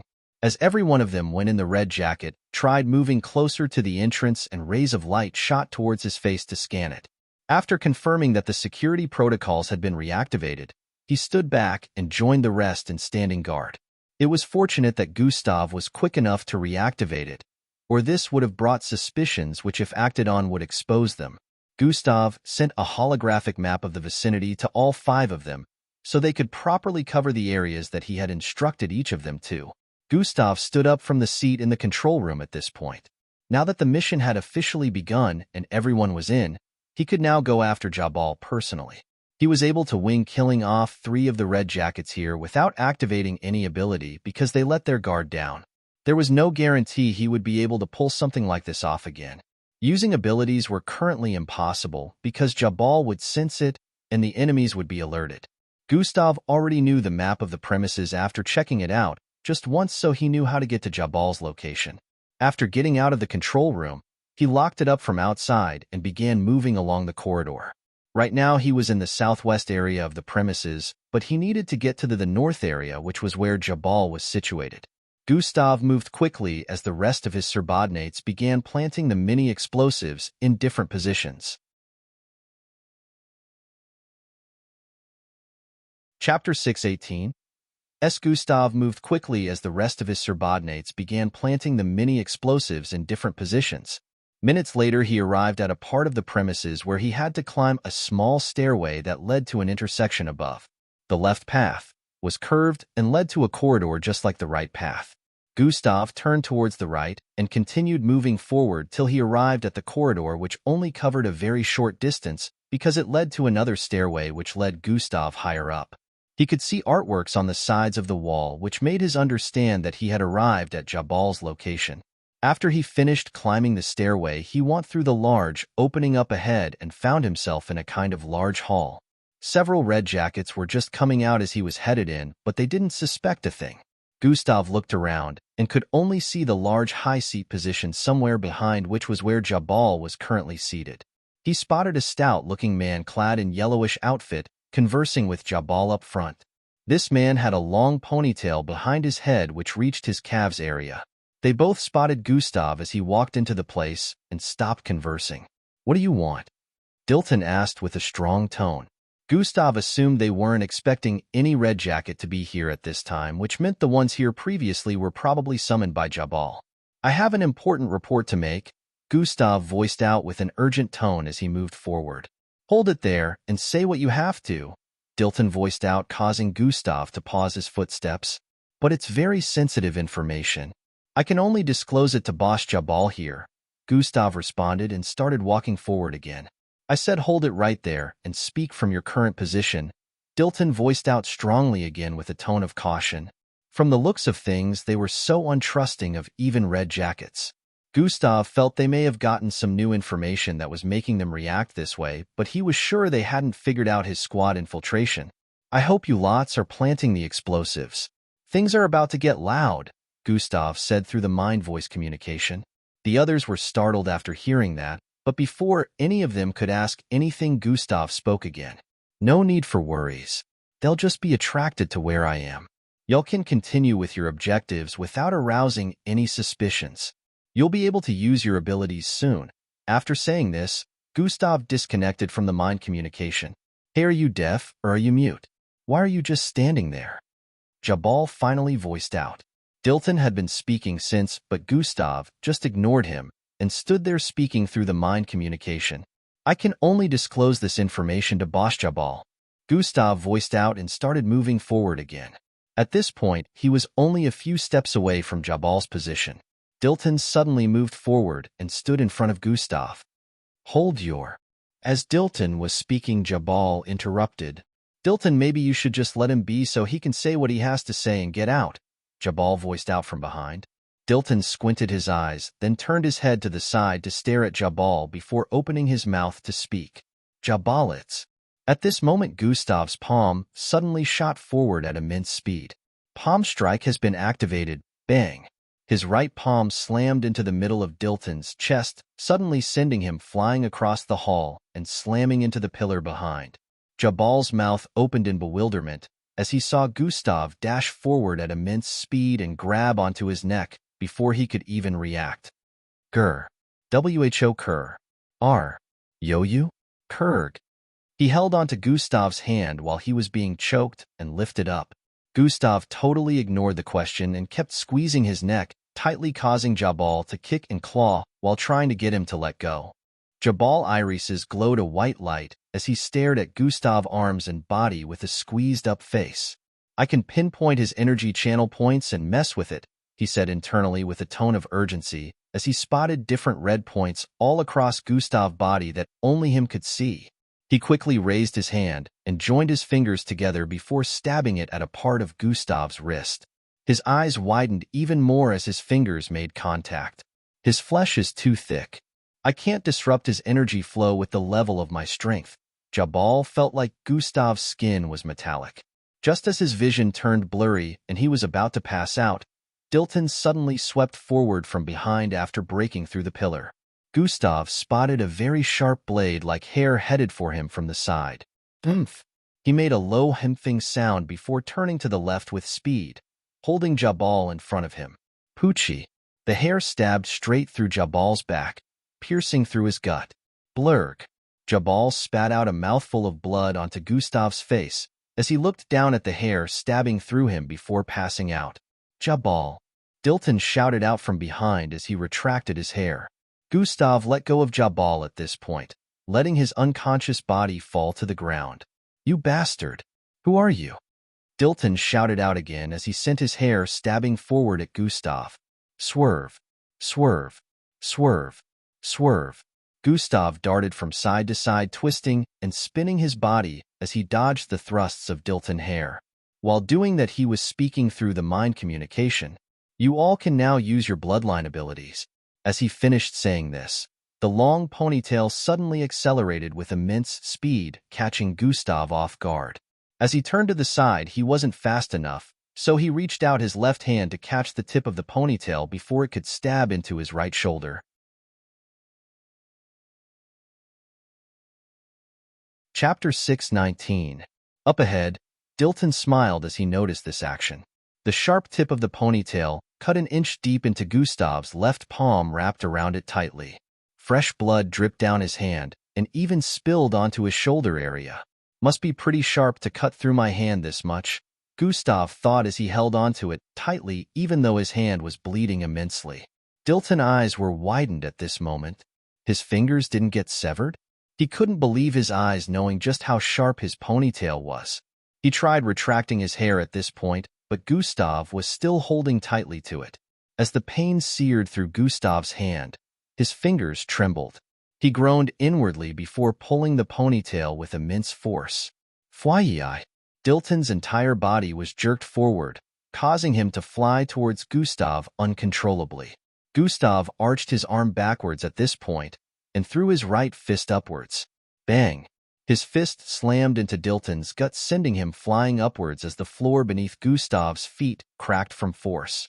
A loud sound of collision rang out as Dilton slammed into the ceiling. He made a sound of pain as his back slammed through it before he began descending at free fall speed. Gustav was prepared to send out another attack when Dilton shot his hair downwards with speed while he descended. Cheat, cheat, cheat, cheat. It stabbed out multiple times in a span of 1 second. Sprint has been activated. Gustav was not going to let himself be caught by surprise again and activated Sprint to dodge the insanely fast thrusts of the ponytail, which made them look like they were multiple in number. The ponytail ended up stabbing the floor around Gustav after he dodged every single thrust. Krrych. A sound of cracking reverberated across the place, and Gustav reacted by quickly jumping backwards as Dilton landed on the ground in front. The place where Gustav was standing on earlier collapsed inside and fell to the floor beneath this one. Dilton's hair turned fiery red as he sent it flying towards Gustav again up front. It felt like the air in the vicinity was drying up as the ponytail swung at Gustav. Gustav leaned backwards, dodging the first one, but that wasn't the end. It came swinging downwards again. Bang! It slammed into the floor once again as Gustav jumped towards the side. A sizzling sound rang out as the floor got burnt through, and parts of it crumbled as well. Gustav at this point kept dashing and jumping across the place to dodge the ponytail, which was swinging so fast it looked like fiery chains were flying across the hall. Gustav activated atomic disintegration, causing 2 atomic blades to appear in his hand as he finally decided to engage. Clank! Clank! Bang! Boom! He swung them around, repeatedly clashing against the sturdy and sharp ponytail. Among all the enemies or things Gustav had gone against using the atomic blade, this was by far the sturdiest. Gustav didn't feel like the atomic blade was even doing any damage, even though it collided with the ponytail repeatedly. Even Dilton was finding it hard to believe that a blade made from light particles would be able to clash with his ponytail without being cleaved in half. However, even though they seemed evenly matched in these swinging attacks, Dilton would occasionally be pushed back due to the amount of strength Gustav used when clashing with him. Gustav slowly closed in on him, and when he reached a certain distance, his arms suddenly transformed, becoming massive and muscular. Slash. Clang. Gustav sent out a very fierce strike, causing the ponytail to be blasted towards the back, which in turn caused Dilton's scalp to be pulled along with it. As he lost his balance, Gustav sped forward with immense speed and slashed at his chest area. Dilton's eyes widened as he controlled his hair to quickly move forward and block the slash at the last moment, but due to the force Gustav sent out, Dilton's body spun across the air as the ponytail moved to the side. Gustav was already sending out his left hand at this point. Slash. The atomic blade hacked into Dilton's back, sending him hurling further across the air with blood squirting out like a fountain. Dilton slammed into the second pillar up ahead as he felt his spine lose functionality. Dilton was physically weak, so one connecting attack was all it took to put him out of commission. Gustav walked towards the area where Dilton laid on the ground in the pool of his own blood and shattered pieces of the pillar surrounding him. He kept pulling his body backwards with his hands as he saw Gustav approaching, but this action did not help him in any way. Gustav arrived in front of him and stomped on his chest with his right leg, pinning him in place. "Please spare me." Dilton spat out blood as he pleaded. Gustav raised the atomic blade in his right hand, without a shred of mercy displayed in his eyes. "Please." While Dilton opened his mouth to voice out again, Gustav stabbed down with force. Thriak, the atomic blade stabbed through Dilton's mouth, piercing through his brain. Gustav proceeded to slash before retracting his blade. Dilton's head was divided in two from his lower lip down. After the deed was done, Gustav turned around and started walking towards where Jabal's unconscious body was situated on the floor. He brought out a healing pill and forced it through Jabal's mouth before picking him up. "I guess I'm completing that stupid mission after all," Gustav said internally with a sigh as he turned around with Jabal on his shoulder. At this moment, the sound of multiple footsteps reverberated across the place. "Here they come." Gustav already expected this. He brought out several circular objects from his storage ring and dashed across the small hall, stamping them to the walls and several other parts. Combination has been activated. The instant the group of red jackets walked into the hall and spotted Gustav's figure with Jabal on his shoulders. Sprint plus dash. Gustav combined sprint and dash before charging forward. Fumsums. Chapter 620 S. Sprint plus dash. Gustav combined sprint and dash before charging forward. Fumsums. He blasted through their midst with immense speed, while conjuring a 17 feet long massive atomic blade and slashing out with his right hand. Screeve, multiple heads were instantly lopped of flying towards across the air as blood sprayed across the floors and walls. Gustav didn't wait for a moment after that and dashed out of the hall as he deactivated the massive atomic blade. It was only for a moment, but he felt the amount of energy used was no small deal. The other red jackets who were stationed by his left were alive because Gustav didn't swing that way. They stared at the mess created, and the heads scattered all across the place with looks of fright. The blood spattered all across the place, and the multiple holes in the walls and floors, as well as the destroyed pillars in this hall-like room. They realized this was no ordinary enemy, as they also spotted the decapitated body of Dilton up ahead. "Activate the alarm system. The enemy has to be stopped." One of them shouted out with a slightly shaky voice as they moved out of the hall-like area. At this point, Gustav had deactivated combination, so he wouldn't end up spending too much energy and went back to making use of dash. "I only have to keep this up for about 16 more hours, Gustav said internally as he stared at the unconscious body of Jabal on his shoulder. Gustav dashed across the place, attaching the pinky finger-sized explosion to walls and ceilings. Beep. Beep, beep, beep. At this point, a loud alarm was reverberating across the premises, and the voice of a loud AI, who mentioned the location of the situation, could be heard next. The red jackets in the vicinity all began moving towards the north area of the premises. It quickly spread that the culprit of the incident was trying to escape with Jabal in his possession. They had no idea that Gustav wasn't even trying to escape yet, since he hadn't covered the places he was supposed to.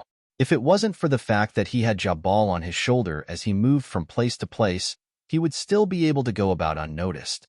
His red jacket costume was still very much intact, but running around with Jabal gave him away. Boom, boom. Occasionally Gustav would jump from place to place, dodging projectiles from pursuing red jackets. In a span of minutes, he was being pursued by over 20 different red jackets, and more were still coming over. This made other parts of the premises scanty, which in turn made it easier for the other squad members to plant the explosives easily since everyone was only focusing on one culprit.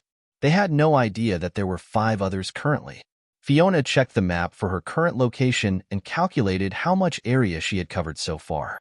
After doing that, she realized she had almost covered everywhere she was supposed to without a single hitch so far. This was the same for Ilden, Darkeel, Mill, and Felgro.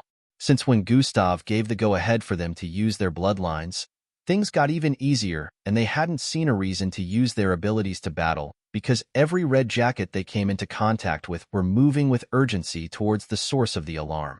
In the next 10 minutes, all 5 of them had finished covering their areas and placed the explosives in every storage room as well. They didn't even have to battle anyone, but they could hear occasional sounds of small explosion from time to time coming from a certain area. The walls would also tremble as well, and they could tell things would be pretty intense wherever Gustav was at. Squad leader, their time to explode in 5 minutes. Will you be able to get out in time? Fiona contacted Gustav through the mind communication device. 5 minutes. Has everyone covered their specified areas? Gustav asked. Yes, squad leader. They all responded together. Good. Now get out of the premises. Don't worry about me, Gustav voiced out as he began counting down 5 minutes in his head. Squad leader, are you sure you don't need assistance? Fiona proceeded to ask as another loud sound reverberated across the place. Don't worry about me. Leave and get as far away from here as you can, Gustav stated.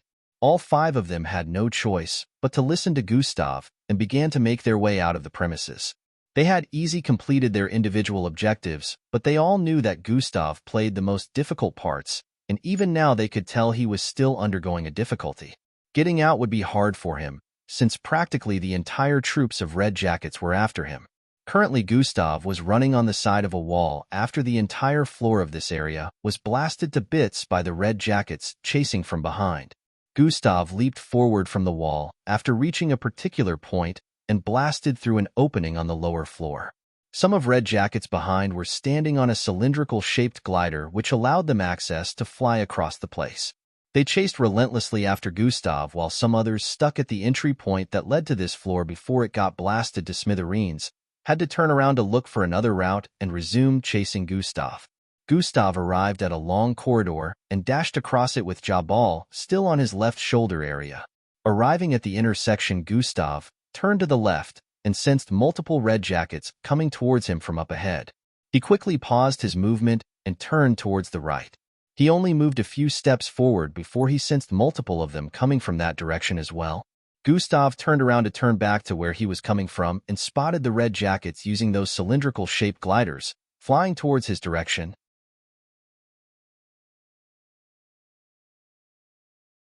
Chapter 6:21. He brought out the mini explosives and stamped them on the walls by the sides of the intersection before looking forward at the wall up ahead. His arm budged, intensely turning muscular as dark furs spread across them. Atomic disintegration has been activated. Milky glow coated his fist area as he sent a fist hurling at the wall. Bang, bang, bang. The walls were made of no ordinary material, so he had to punch several times before he was finally able to blast a hole through it. At this point he was surrounded, and they had nearly caught up to him before he leaped through it. The instant Gustav arrived on the other side of the wall, his body bloated, and he reached out to stick to the wall as he turned green. Just as the red jackets arrived at the opening on the wall, So did his hand make contact with the bottom side of the wall. Krrrychhhh, icicle-like rocks instant shot protruded from sides of the opening on the wall at fast speed, sealing the hole Gustav created in a manner of moments. Bang. Bang. Several sounds of collision rang out as the red jackets slammed into them unexpectedly. Host has returned to original form. The notification rang out as his body transformed back and he jumped towards the ground and started dashing across the place again. He was still within the premises, but he was now closing in on the south area of the premises. With this I have covered everywhere I'm supposed to, Gustav said internally as he finally decided to make his way out of here. Meanwhile, Fiona and the others had finally made their way out of the structure and were now moving together towards the entry point of the barricaded area. Fiona's eyes squinted as she looked up ahead after spotting something. "Guys, move over," she called out urgently to them and quickly shifted towards the side where several trees were planted. They followed her and hid behind the trees with looks of confusion displayed in their eyes. "Look up ahead." At the entry point, she stated while her eyes remained squinted as she looked beyond the entry point, which was more than 100 feet away. "What are those?" Ilden seemed to be the first person who had noticed what she was referring to. "More like who are those?" Darkiel corrected as he spotted the convoy of yellow-colored hover cars heading for the entry point from outside. Their color. Could they be? Just as Mill was analyzing as well, the first vehicle arrived at the entry point and blasted straight through the entrance. The red jackets standing guard there seemed to have been sending alert messages to the control room since, and now they started firing at the invaders with their advanced weaponry. Bang, bang, bang. A small battle played out in front of them as the 4 red jackets standing there engaged the troops who came out of the vehicles clad in yellow outfits and glowing helmets. It only lasted for no more than a minute before all 4 of them were killed off, and the convoy kept moving along, approaching the structure behind them. There were barely any red jackets in the vicinity because of the incident with Gustav, which made the infiltration of this group even easier. The few that tried to stop them were all annihilated as they made their way to the building. "Aren't those the Vulcans?" Darkiel voiced out from the side as they watched this group scaling through. They were hiding well among the trees, so they weren't spotted by the group. "I was thinking the same thing as well," Mill responded to Darkiel. They had learned all the information they needed before they went on the mission, and one of them was the outfits of all 6 groups. "This is exactly my suspicions too, and since you both think the same as well, I believe this should be from the Vulcan group," Fiona stated as they stared at the group infiltrating the structure. "What do they want here? How did they even get hold of the whereabouts of this place?" Felgro voiced out with a tone of suspiciousness. The Vulcans happened to be one of the good groups who their squad was supposed to assist, since that was one of their objectives during the mission. Only a minute is left before the explosives go off. Fiona's eyes widened as she realized this. "They will get caught up in it if they don't leave immediately," Mill voiced out as he stood to his feet to move. "Grab."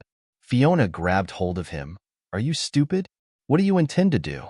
Walk up to them dressed as their enemies and tell them to get out of the building because you're on their side?" She voiced out with a repressed look. Mill looked at himself and realized Fiona was right. "What do we do then?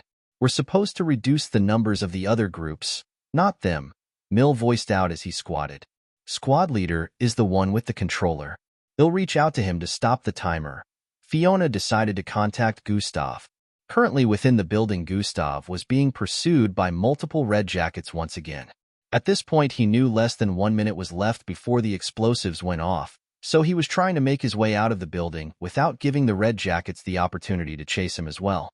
He wanted to make sure they remained in the building while he would escape it. "The hatch is somewhere around there," Gustav said internally as he dashed across another stairway which led to another one. Thump, thump. He would occasionally leap several hundred stairs in nearly an instant, leaving more gap between himself and the red jackets chasing behind. He was finally closing in on the last stairway that would lead him to the area he was going to escape from. "Squad leader, we have a problem," Fiona voiced out within his mind. Gustav suddenly felt a sense of foreboding as he heard that. "What is it?"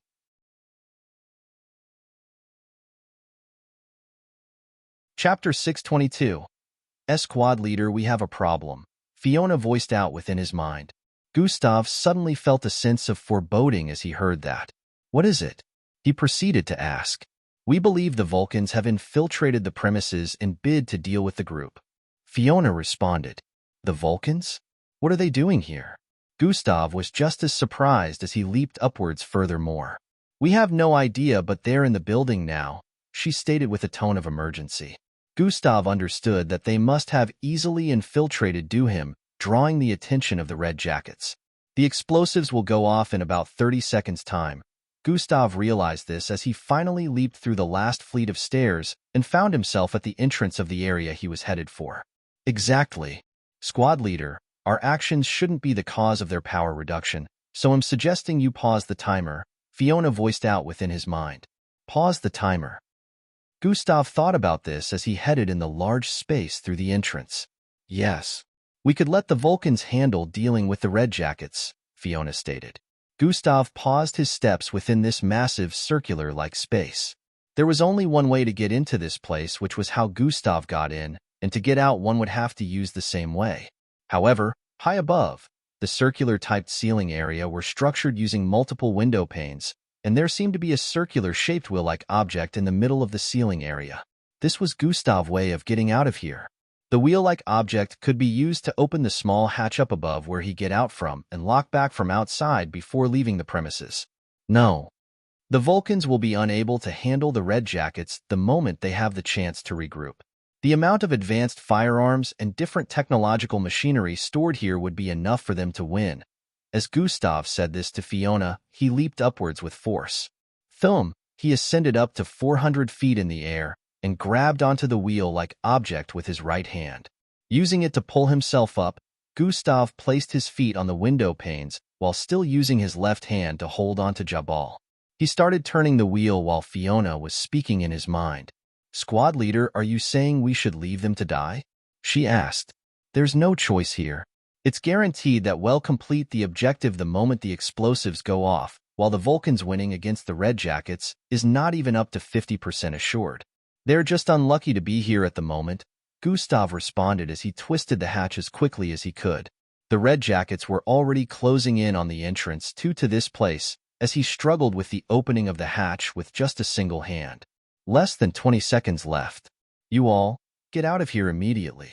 Don't be anywhere close to the premises, Gustav said with a tone of urgency, cutting Fiona short before she could keep arguing with him. Squad leader, do y'all want to die? Get the fuck out of here now, Gustav voiced out internally again as he sensed the Red Jackets approaching the entrance. Within the premises, Fiona, who was standing in the middle of all 5 of them, looked down as he turned away from the structure. We're leaving, she voiced out. What? What about the Vulcans? Mills stated with a look of dissatisfaction. Squad leader asked us to get out of here. We have less than 20 seconds, Fiona responded as he began moving towards the entrance area. They're our. Mill was cut short by Fiona before he could complete his sentence. Stay here and die then.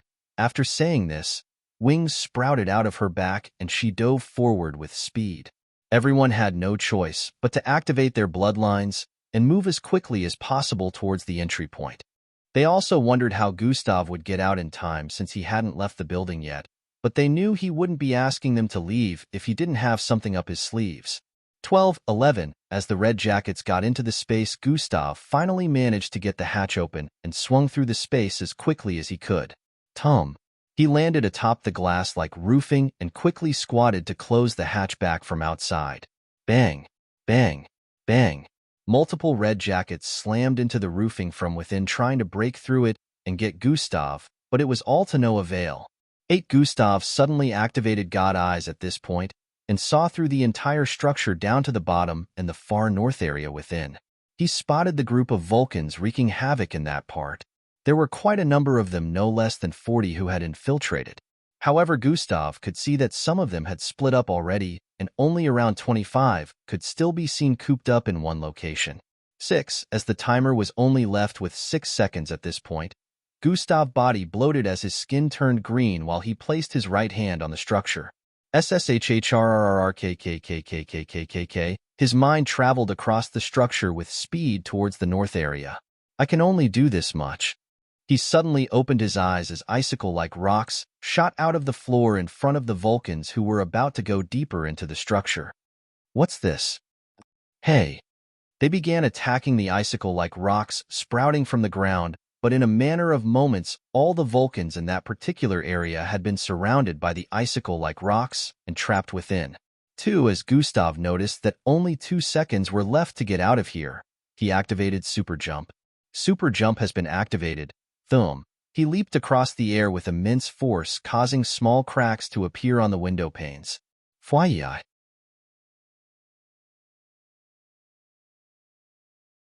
Chapter 6:23. As Gustav's body crossed over 1,000 feet across the air. 1-0 boom! A massive explosion rocked the entire structure, raising it to the ground. Boom! A huge mushroom cloud appeared that covered 2,000 feet of space across the premises, entirely obliterating every physical matter in its way. Gustav, who was still in mid-air, had already left a lot of distance between himself and the structure, but he was still hit by the powerful shockwaves, causing him to tumble across the air repeatedly as his body flew uncontrollably towards a building on the other street. Just as Gustav was about to hit it, Hover has been activated. His body suddenly paused in mid-air, a few feet away from the building.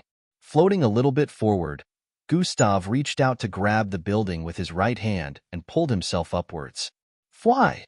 He floated upwards with Jabal still on his back and landed atop the 60-story building. Energy. 1028/16,000, always cutting it close.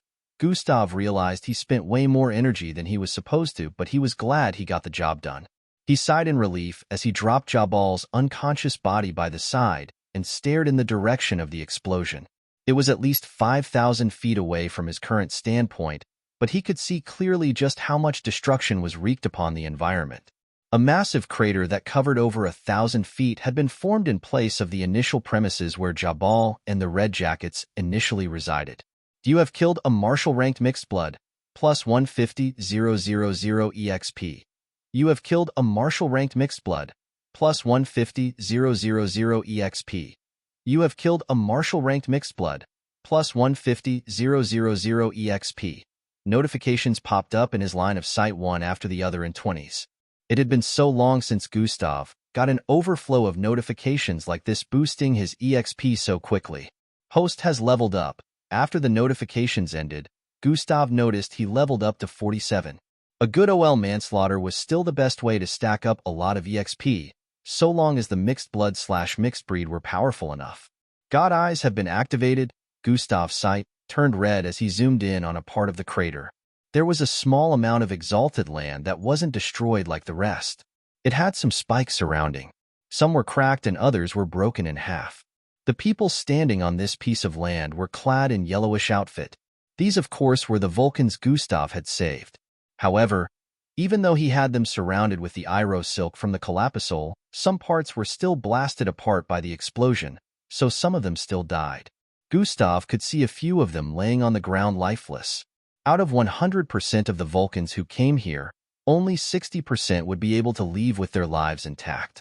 Gustav deactivated God Eyes after confirming the survival of some of them. He wasn't in any way feeling remorseful about what had happened here. The Vulcans were not supposed to be here in the first place, and had he not interfered at the expense of losing all his energy, since that was his first time of trying that, they would all be dead.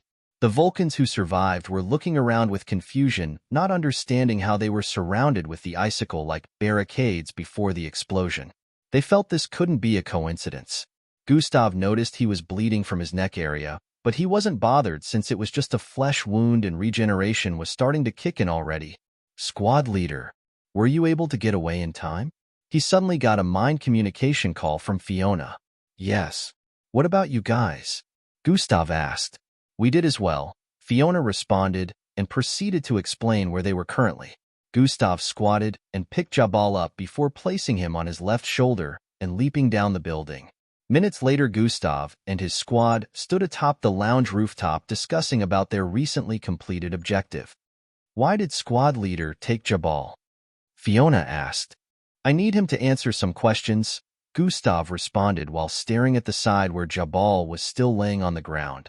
The Vulcans, how did some of them survive amid that amount of destruction?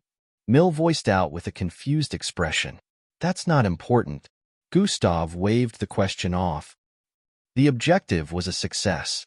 There are 3 more locations to get rid of, and that should be our next focus before the others catch on, he added. It was relatively easy. How did squad leader manage to escape on time? We barely made it away from the area of concentration before the explosion, Darkeel voiced out as he recalled that they were also assaulted by the shockwaves.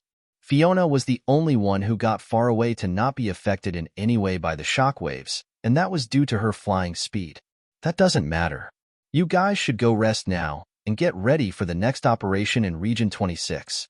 We'll be heading there in a day, Gustav voiced out and stood up. He picked Jabal up and moved towards the door area that led to the internal structure of the lounge. Good job, everyone. Gustav praised them as he went through. All 5 of them stared at each other with smiles and followed after Gustav. They couldn't understand how Gustav pulled a lot of things off, but they were starting to understand why he was made the leader. Every grudge Mill had towards Gustav had dissipated during the last few days. He's more competent than I thought. Mill was subconsciously starting to respect Gustav, who he termed below him before. Right now it was around 5 a.m. in the morning. The operation had lasted around 3 hours, and it was quite the crazy one with unexpected scenarios. Nevertheless, they were glad it turned out all right, and now Gustav had given them a day of rest before they headed to their next place of operation. Region 26.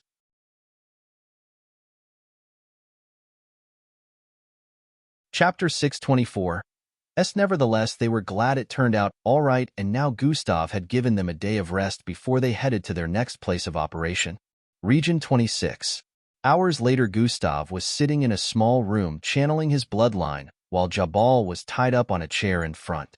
Jabal had pleading eyes as he tried over and over to break free from the constraints, but it was to no avail. His mouth was also sealed shut so he couldn't speak. He could only stare at the face of this young lad in front of him, who seemed to be meditating with an unbothered expression. Gustav suddenly opened his eyes as a notification rang out in his head. Quest complete. Keep Jabal alive for 24 hours. Rewards. Plus 5,000,000 EXP. Plus 10 attribute points. Hover level up. Float in mid-air for up to 10 seconds or transfer to an object. As Gustav stared at the rewards, he nodded in satisfaction. It would have taken him some time to level hover up since he only used it at specific times. The rewards were satisfactory to him. He was only halfway from getting to level 48 now. So what was the hidden punishment for failing this? Gustav asked the system. You really want to know? The system responded with this.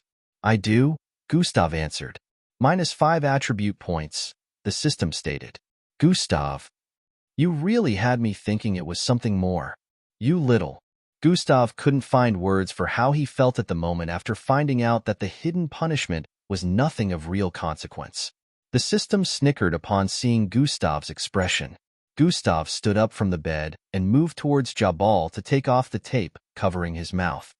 Any last words before I send you to join the rest of your subordinates? Gustav asked as he squatted in front of him. You. How did you? You're the same person who abducted Boss. How are you able to become different people? You're just a kid. How did you best my Serbidan? Jabal threw out questions consecutively with a look of disbelief. You got the opportunity to say your last words, and this is how you decide to use it? You're gonna die with a mind full of unanswered questions, Gustav stated as the atomic blade appeared in his right hand. Wait. Please wait. Jabal shouted with a loud tone before Gustav could swing out. Gustav's hand hovered in mid-air as he raised one eyebrow. Please spare me. I have a piece of information for you that concerns Boss, he stated with a trembling tone. Oh? Nah, I ain't interested in someone I already caught, Gustav voiced out as he raised his hand again. Please wait. I promise it's important information about how we planned his escape from the MBO. Jabal quickly stated before Gustav could swing out one again. Gustav was a bit interested after hearing this. I know you're an MBO officer. I found out when I discovered where Boss was taken to after you abducted him. We already planned his escape, and I can tell you how to prevent it if you let me, G. While Jabal was speaking, Gustav suddenly cut him short. It doesn't matter. The MBO is not so incompetent as to allow such a thing happen, Gustav stated, but just as the words left his mouth, he became unsure of the statement.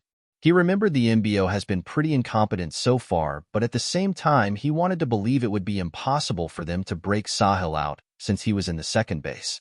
Looks like you're just a newbie. You have no idea how many corrupt officials are in the MBO and how many boss had relationship with. This was how he was able to escape getting caught a lot of times as well. I can assure you they will be able to successfully get him out, but if you can let me go, I'll tell you how to stop that from happening, Jabal voiced out. A look of contemplation appeared on Gustav's face as he heard everything Jabal had said. It wasn't new news that the MBO had corrupt officials in their midst, so Gustav didn't really doubt Jabal's statement. And now it really made sense how Jabal was able to get away most times, since he could be getting inside information anytime the MBO was onto him. Sure, Jabal was very smart and had good getaway methods, but the MBO was a force to reckon with across galaxies, so it didn't make sense that an ordinary advanced firearms distributor was kept slipping from their hands. What Gustav didn't understand now was how Jabal didn't know the MBO was onto him when he was the one sent to catch him this time. Gustav shook all these thoughts off for now and stared at Jabal. A smirk suddenly appeared on his face. I really don't care. I've already completed the mission by catching him. If the MBO looses him now, that's on them, Gustav voiced out. But before Jabal could say another word, Gustav's right arm swung out with immense speed. Gurk kill. Jabal's eyes widened as he lost feeling in his neck area. His vision spiraled repeatedly as he spotted his headless body getting farther and farther away from him before everything darkened. Plop. Jabal's head hit the side of the wall and ricocheted off before landing on the floor. Both the wall and the floor became stained with blood. Gustav moved to sit on the bed with a slightly conflicted look, ignoring the strong metallic stench that was slowly filling the room. Yeah, I have to call her, he voiced out while bringing out a communication device. Triria, a holographic projection of a beautiful lady with ash-colored hair, appeared a few moments later. Hey kid, what's up? Miss Amy asked from the other side. There's a problem. Are you still at second base? Gustav asked. Nah, I left yesterday. What's wrong? Miss Amy responded and asked when she noticed the look of urgency in Gustav's eyes.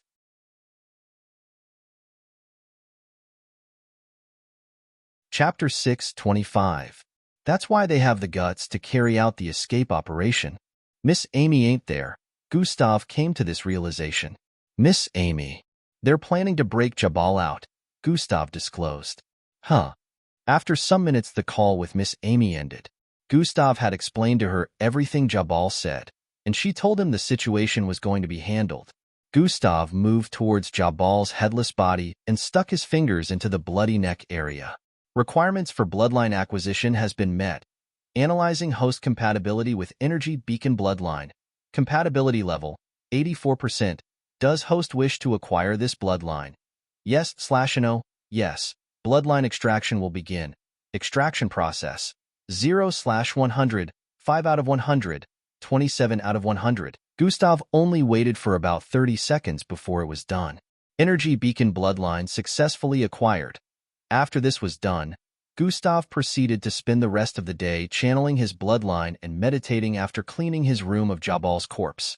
The others spent time together sharing conversations, but Gustav stayed on his own all through. He recalled it had been more than a month since he left the MBO camp and hoped everyone was okay there. If there was a way to contact them, he would have tried to, but he could only imagine how they were training day after day, especially Angie. They will undergo a lot of improvements before I get back, Gustav thought with a smile. The day went by, and the next day they began their journey to Region 26, just as they had planned. Gustav had fully recovered his energy and was now a little stronger than before after the level up. It took them only an hour to get to Region 26, and they immediately began heading towards the next location where the advanced firearms were kept. Unlike the previous times, they had no plans of infiltrating using the identity of the Red Jackets. These other locations were relatively smaller and easier to get rid of, so Gustav felt they didn't need to get up. The only threat Gustav saw were the rest of the 3 strongest guarding each location, but he didn't really see them as threats anymore, since he had an entire capable team of Falcon-ranked mixed bloods with him. Initially, Gustav felt it would have been better if he was the only one sent on the mission, but now he was glad a squad was formed on his behalf. It had made things easier. They arrived in front of a two-story shard-structured building, and the operation began. About an hour later, another explosion rocked the vicinity, bringing down the entire structure and affecting the neighboring ones. Gustav and his team were already quite a distance from it. Standing atop a tall structure, Gustav stared at what was left of the building, which was just a pile of rubble now. The entire squad were standing around him, staring at the havoc they had wreaked. The red jackets guarding this location weren't high in number, so it was quite easy to take care of them. They slaughtered every single red jacket before blowing up the building along with the advanced firearms stored there. They already knew that no red jackets were to be spared. Everyone Gustav came into contact with were mercilessly slaughtered, especially when he recalled what they did to the couple who helped him. The red jackets had no one to report to or ask for backup from, so Gustav's squad went all in. Gustav extracted a few bloodlines he found interesting before the destruction of the entire structure. 3 down, 2 more to go, Gustav stated before turning around to leave the vicinity with his squad. In a flash, 3 days went by. Within these 3 days, Gustav and his squad had successfully wiped out all the locations where the advanced firearms were kept. Every single red jacket, along with all of Sahil's subordinates, had been erased from the city. It had only taken them a week to complete the first objective given to them by the MBO. During the last 3 days, the powers within the city were already starting to catch wind of the disturbance happening across the regions. The problem was, they also had no idea of the location for the storage of the firearms, so none of them could interfere on time. With this, the supply chain of advanced firearms had been interrupted, so battles were getting more difficult and unpredictable. The powers in the city tried sourcing for another way to get advanced firearms, but Gustav and his squad were on it. Besides Sahil Group, which had been uprooted, the other smaller groups who had been secretly distributing were all annihilated by Gustav and his squad as well during the last 3 days. At the moment, Gustav and his squad were having a meeting on the second objective they were going to complete. I suggest we leave the assassination plans for last and deal with reducing the power of their troops first, Fiona voiced out. The MBO camp, you two still can't get through to her? Within a group of 5, the dark-skinned young lad with a bushy afro hair voiced out. We can't. She won't see us still, the green-skinned girl in their midst voiced out in response. There was a brief silence as the rest of them digested the information that had just been disclosed. Those who cited her recently mentioned that her skin was starting to get discolored. The other girl in their midst voiced out. These 5 were Ildris, Falco, Matilda, and Glade. Her skin is getting discolored? Is she suffering from an ailment or something? Falco voiced out with a very worried expression. Everyone had the same worried expression on their face as they heard that as well. They couldn't understand what exactly was wrong with Angie since she wouldn't open up to them. Unrelated, but has anyone noticed Endrick has been missing in camp lately? E voiced out. Everyone stared at him as he stated this. E had a suspicious look of contemplation after saying this. It's a bit weird that he suddenly disappeared after this whole Angie situation began.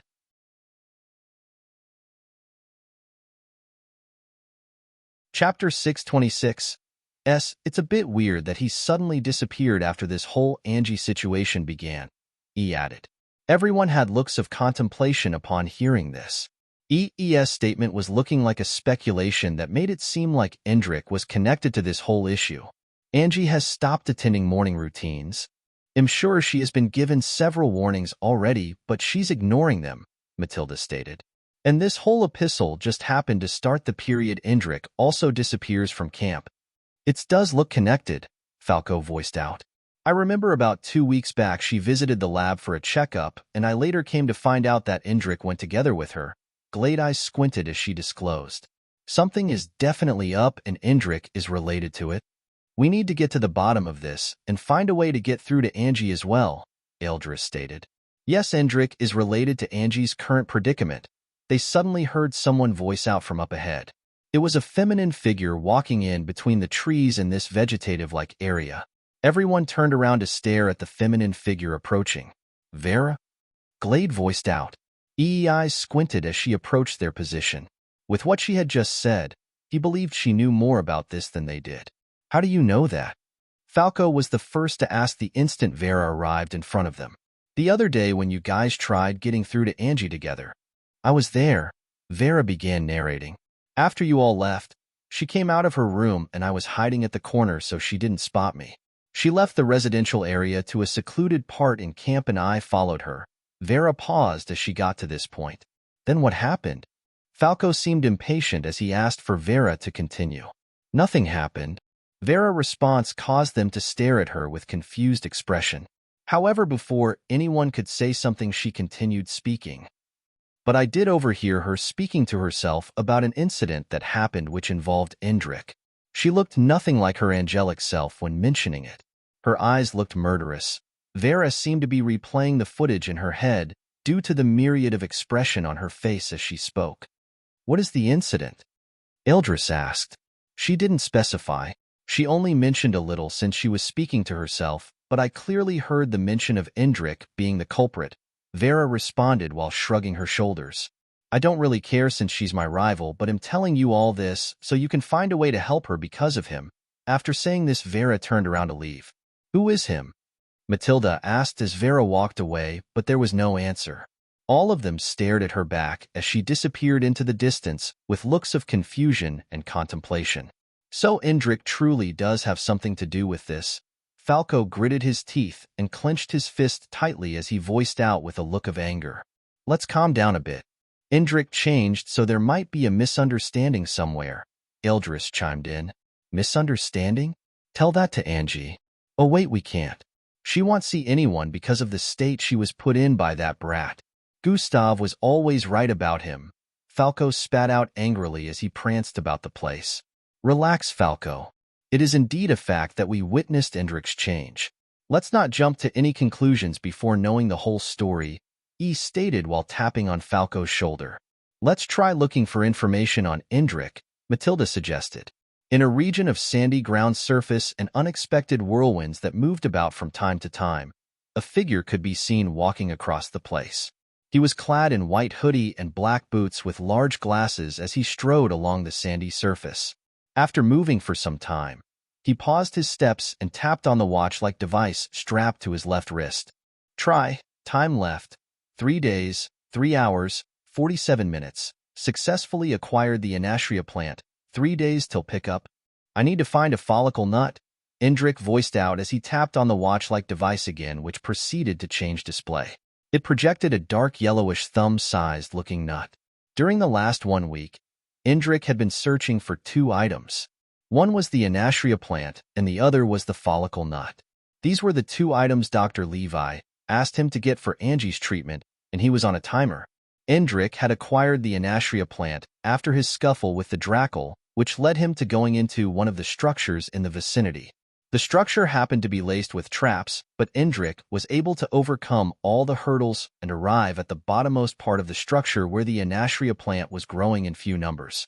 He followed the description Dr. Levi left him and picked the one that looked like what he wanted before finding his way out of there and moving far away from the vicinity. Indrik's current location was within one of the most dangerous deserts in the world that was created sometime after the meteor shower that was suspected to be parts from the destroyed home planet of the Slarkovs.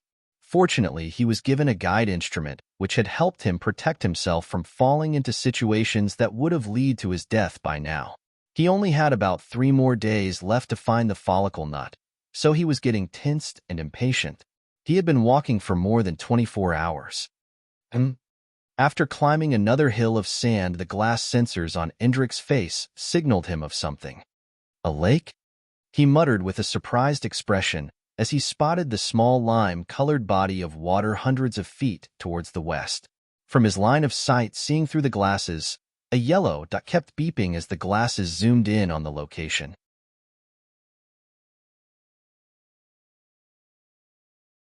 Chapter 6:27. From his line of sight, seeing through the glasses, a yellow dot kept beeping as the glasses zoomed in on the location.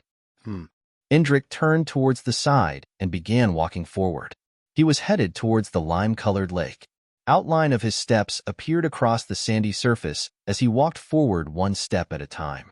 Indrik could use his telekinesis to fly, but it took a lot of energy for him to construct a telekinesis floating board, so he refrained from using it unless in a battle. Since his fight with Gustav, he noticed that his energy reserve had reduced in size, and he was weakened. He still hadn't completely recovered his original strength since that time. In a few seconds, Indrik arrived in front of the lime-colored lake. He observed it and noticed his reflection was nowhere to be found on the surface and the reflection of the sun. He proceeded to squat in front of it while removing his glasses. Due to the weather here, he had a slightly sweaty face. A drop of sweat flicked towards the lake from the glass when he pulled it off. Tuoyan, the lime-colored lake rippled after his sweat dropped in. Indrik was surprised to see that after the ripple, his reflection appeared on the surface of the lake. Truian, in the next instant, a bright light surrounded Indrik's being, and he suddenly disappeared. At the same time, the lake spiraled for a few moments before returning to its initial stillness. The wind blowing across the place and the unstable weather seemed to be different around this small body of water. Lialuk City, Region 17.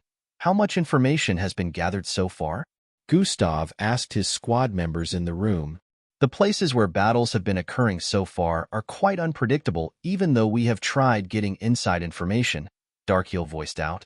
From what I've seen so far, the battles happen at random since the different groups only send out their troops whenever they get information on the opposing ones gathering somewhere. Most of the time, it's impromptu, Fiona stated. I see. Gustav had a look of contemplation on his face as he held his chin. He had given everyone 2 days to gather as much information as they could on the movements of the groups so they could know how to go forward with their next objective. The plan was to join the 3 groups, Gildan, Vulcan, and Darillia, and help with their battles against the 3 opposing forces so they'd reduce their numbers. It would be difficult to follow up with this if they were not constantly fed information on the groups plotting to clash. The problem now was, these situations where they clashed happened randomly, so Gustav's squad wouldn't be able to butt in if they didn't get the information beforehand because they most likely would arrive there when the battle is already ending or has ended. Looks like we'll have to find a way to get recruited by these groups so we can get inside information, Gustav stated. How so, squad leader? Fiona asked. Fiona and Ilden. You two get recruited to be part of Vulcan troops. They seem to get into many battles, so they help destroy the other side. So Darkheel, Mill, and Felgro, you 3 get recruited into the Darillia group. They get into battles the most among all 3 groups. You know what to do after getting in. Gustav passed out instructions. How do we get in? Fiona asked. It's quite easy. They're all looking for more manpower during this period. It's a secret mission, so we can't mention that we're from the MBL. Just show them what you've got. It doesn't matter if they trust you or not. The aim is to get into battles with them and help destroy the other side, Gustav explained. All 5 of them nodded after hearing this.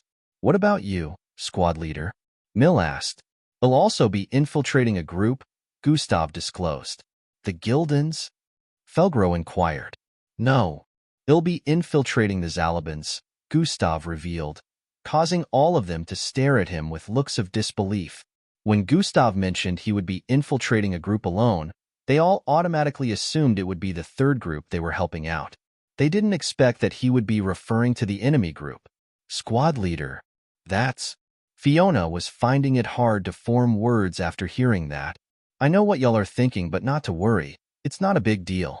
They'll cripple them from within and try to find Chief Brisk Ali in the process. Gustav stated his intentions. Recalling what had happened so far since the start of their mission, they realized there was no reason to doubt Gustav's plans.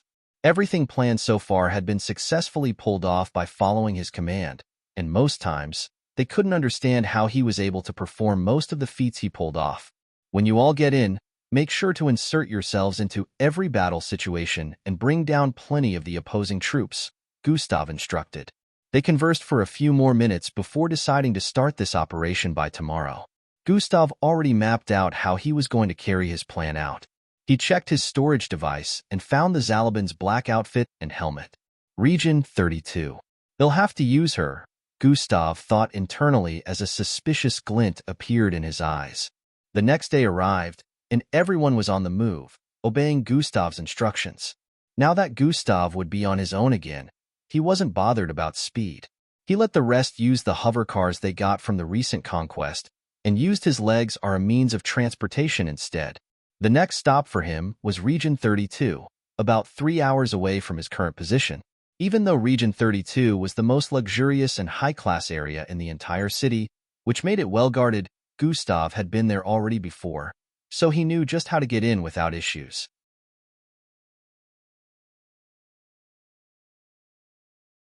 Chapter 6:28. A few hours later, Gustav had arrived within Region 32. He infiltrated the same way as before and didn't arouse any suspicions. He found a place to change his wares and got into the Zalabin's outfit before heading towards the eastern part of the region. He headed towards a luxurious two-story apartment after arriving at his desired street. Presently, he was clad in the black skin-tight outfit and vest along with the helmet the Zalabin troops were always dressed in. Arriving in front of the house, Gustav knocked on the door gently. There was no answer for about a minute, but just as Gustav was about to knock again, he heard footsteps from within and sensed someone coming towards the entrance. Catching the door opened up, revealing a moppy-looking female with scattered and unkempt short green-colored hair, along with bags underneath her eyes. She looked like a lifeless doll, and it was obvious that she would be a great beauty if she wasn't looking so rough and unkempt. Gustav instantly recognized her, but couldn't understand why she looked this way. Her eyes brightened up a bit as she stared at Gustav with a disbelieving look. "Akim? Is that you?" "No, I must be hallucinating." She held her head and rubbed her eyes as she spoke. Gustav slowly took off his helmet, revealing a dark and handsome face with a buzz cut. "Akim." She slowly stepped forward with a disbelieving gaze and placed her palm on Gustav's face. "Is it really you?" she questioned with an emotional gaze while rubbing his face for confirmation. "She doesn't seem to be in the right frame of mind. I'm sensing emotional imbalance. Are you sure you want to go ahead with mimicking her lover?" The system asked from within. "Since I'm already here, they'll have to see it through," Gustav responded internally before nodding at the lady. "Yes, it's me." His response caused her eyes to well up with tears as she quickly reached out to embrace him. She hugged him tightly, and Gustav could feel warm tears dropping onto his outfit. "They said you were dead," she voiced out with her face buried in Gustav's chest. Gustav reached out to slowly caress her head. "I'm here now?" He felt a bit cringed out by this, but he had to play the role well to avoid arousing suspicions.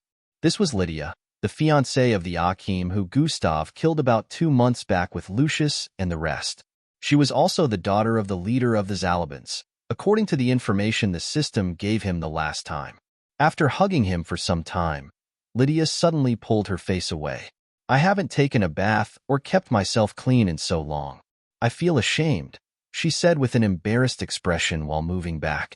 "It doesn't matter," Gustav responded, causing her eyes to shimmer with affection. Minutes later, Gustav was sitting in her massive and luxurious living room again. He spotted the portrait projection of her father again at the side while scanning through the environment. Currently, Lydia was taking a bath while Gustav waited. She told him not to disappear like the last time, and Gustav promised not to. The last time Gustav used this opportunity to get away from her, but this time he had decided to use her to get what he wanted. Truly, Lydia had been a wreck since Gustav disappeared that time. She tried looking for Akim, but the reports of his disappearance made everyone believe he was dead. Her father and other relatives told her to forget about him and move on, but this was a seemingly impossible feat for her. She stopped seeing anyone and stayed indoors, overthinking all day and night without properly taking care of herself. Her father only saw this as childish behavior and felt she would eventually get over it. He also didn't have time to come and comfort her or anything due to the current predicament of the city. A few minutes later, Lydia arrived in the living room with a towel tied to her body. She looked a lot brighter than how she was minutes earlier. She shyly moved towards Gustav and sat on his lap before placing a kiss on his lips. "I can't believe this is real." Tears began rolling down her face as she voiced out. "It is not," Gustav said internally, but smiled openly in pretense. Of course, he wouldn't tell her she was just living a fantasy right now since he killed Akim himself. "Where were you all this time?" she asked with a look of curiosity. "I was on a mission with Sir Lucius. We got taken away, and all my other comrades lost their lives along with Sir Lucius. I would have lost mine too, but I eventually managed to escape and find my way back to you," Gustav narrated. The face of Akim he adopted still had multiple signs of injury on the sides of his face, making the story quite believable. "I'm glad you're back now." Lydia didn't even question if the story was real or not and hugged Gustav again. Gustav allowed the embrace for a few seconds before pulling her away from him with a worried expression on his face. "I may have escaped, but there's a big problem," Gustav voiced out with a tone of urgency. Lydia heard that and became worried as she inquired, "What's wrong?" "I have a piece of information that I overheard while being in their custody. This information is quite sensitive, and it's important I pass it on to the heads," Gustav explained. "What information? Can you tell me?" she asked. Gustav shook his head. "I will only say it in the presence of the heads of the group. It's important they hear this," he voiced out with the urgency in his voice, turning deeper. "You mean my father and the others?" she asked. "Yes, your father and Chief Briscali in particular," Gustav responded. "I need you to help me set up a meeting with them. It's very important and has to do with the welfare of the Zalabans," he added.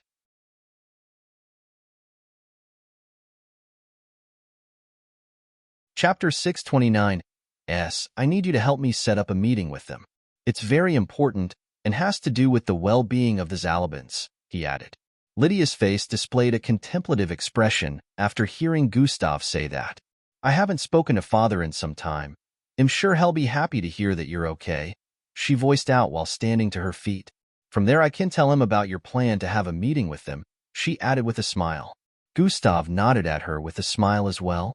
In the meantime, Lydia's eyes shot out a seductive glare as she unfastened the towel covering her body.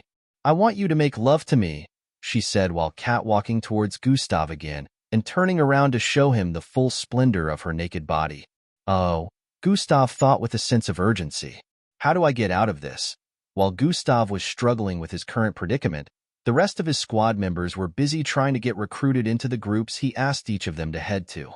Truly, just as Gustav had said, these groups were looking for recruits, so it was quite easy for them to apply to be one of their troops. Presently within one of the Vulcans' base, Fiona and Ilden were undergoing tests conducted by the higher-ups there. Boom, boom.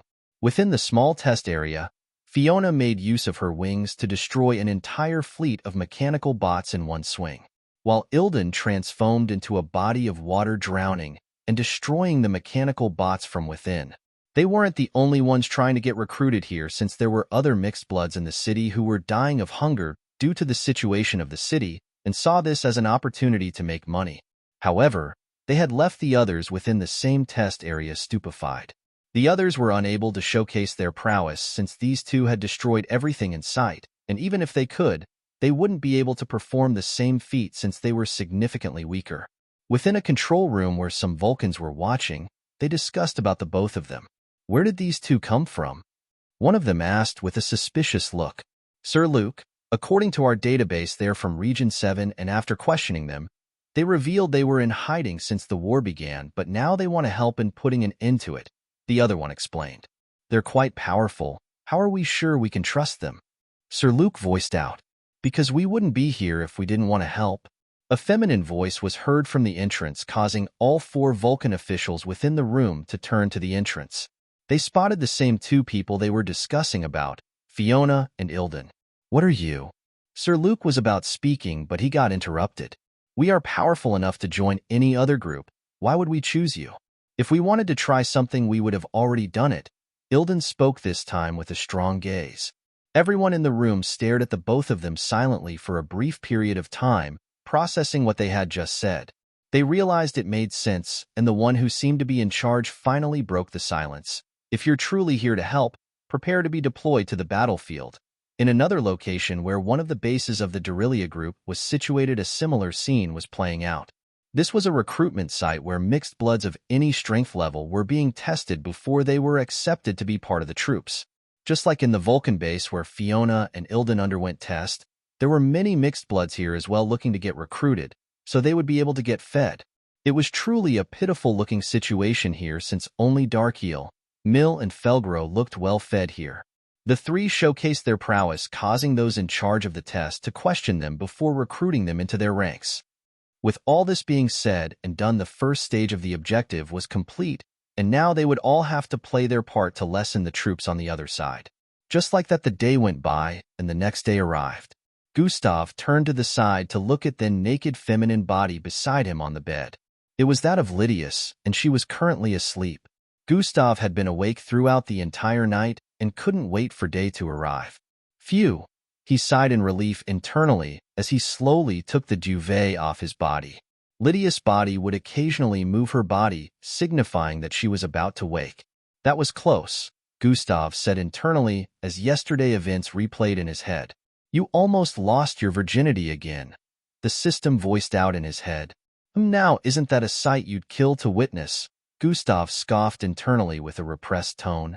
Please, we both know you'll die a virgin, 'cause you're too chicken to go through with it. The system responded with a tone full of attitude. Gustav. You. Lydia finally opened her eyes at this point and turned to the side to stare at Gustav. A wide smile hung on her face as she greeted him.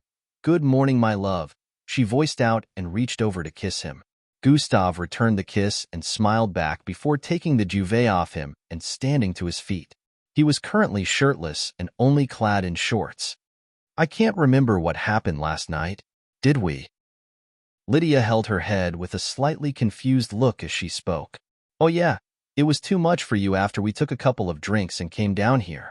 Don't worry, it's probably a hangover. You'll recall everything soon, Gustav assured her as he moved towards the entrance of the bedroom.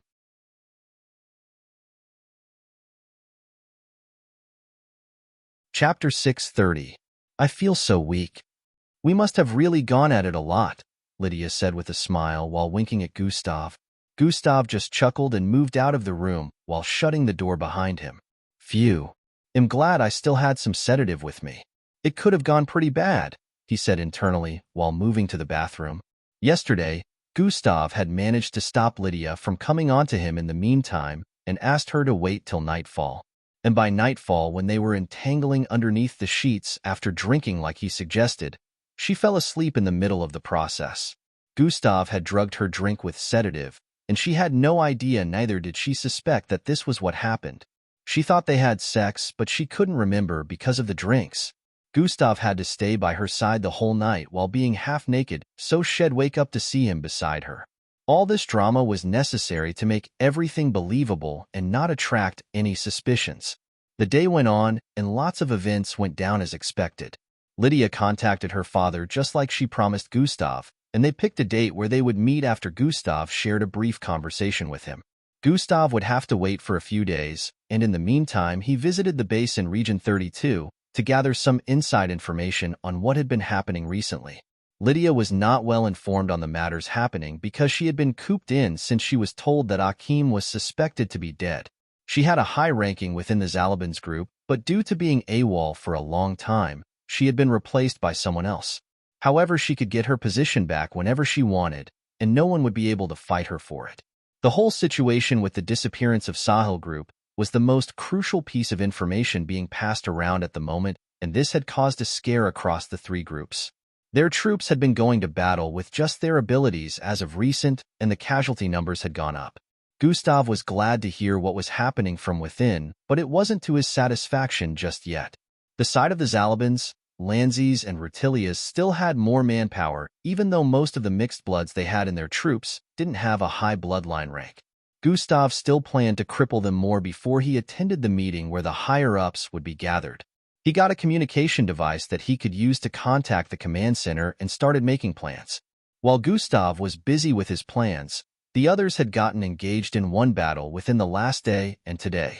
The officials within the Vulcans and Derilia group made use of them and weren't disappointed after getting the reports of their excellence in battle. The entire battlefield was decimated due to their presence, and they ended up chasing the other group off after slaughtering a lot of their comrades. The Vulcans and Derilias couldn't remember the last time they got a win in any of their troops' clashes against the Zalabans or Lanzis. At most it would end in a draw, but because of these new recruits the entire narrative was turned upside down this time. The other side was brutally trampled upon and mercilessly put out of commission. Within a weird-looking run-down village, Indrik walked about with his eyes scanning the vicinity. The small houses were made of woods, and most of them had holes. The roads were poorly constructed, making use of wood as well, and there were a bunch of grasses on the sidewalks.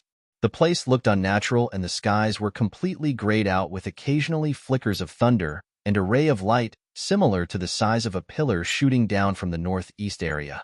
Far beyond the west area, a large dark-colored mountain could be seen piercing into the skies above. It was so wide that it covered more than 7 times the area the village covered.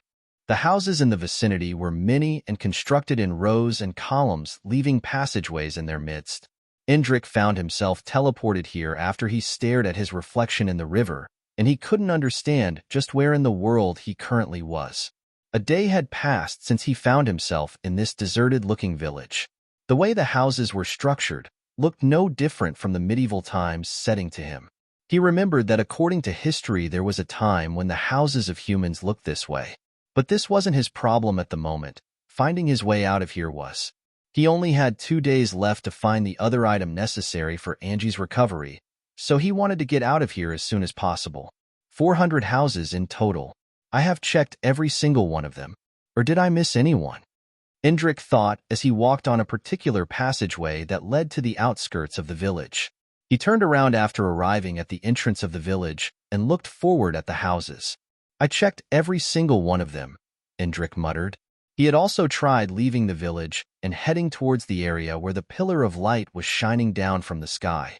However, no matter how much Indrik walked or tried to move out of the village, he would find himself not making any steps forward even though he was making steps. It was as if a force was keeping him from moving out of the village, as if he needed a kind of requirement before he could be set free. Indrik leaped into the air while activating his telekinesis and began flying. Fly-high, his body ascended several hundred feet in the air before he found himself unable to go higher than a particular point. He paused at that point in the air and stared down at the village with his eyes squinted.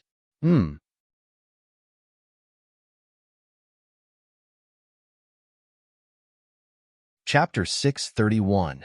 He paused at that point in the air and stared down at the village with his eyes squinted. He noticed a small change in the outline of the village structure, which was a bit different from how it looked the day before. Indrik had done this yesterday. He levitated above the village to have an aerial view of the location. He thought he would find a clue after performing this action the day before, but it turned out to be fruitless.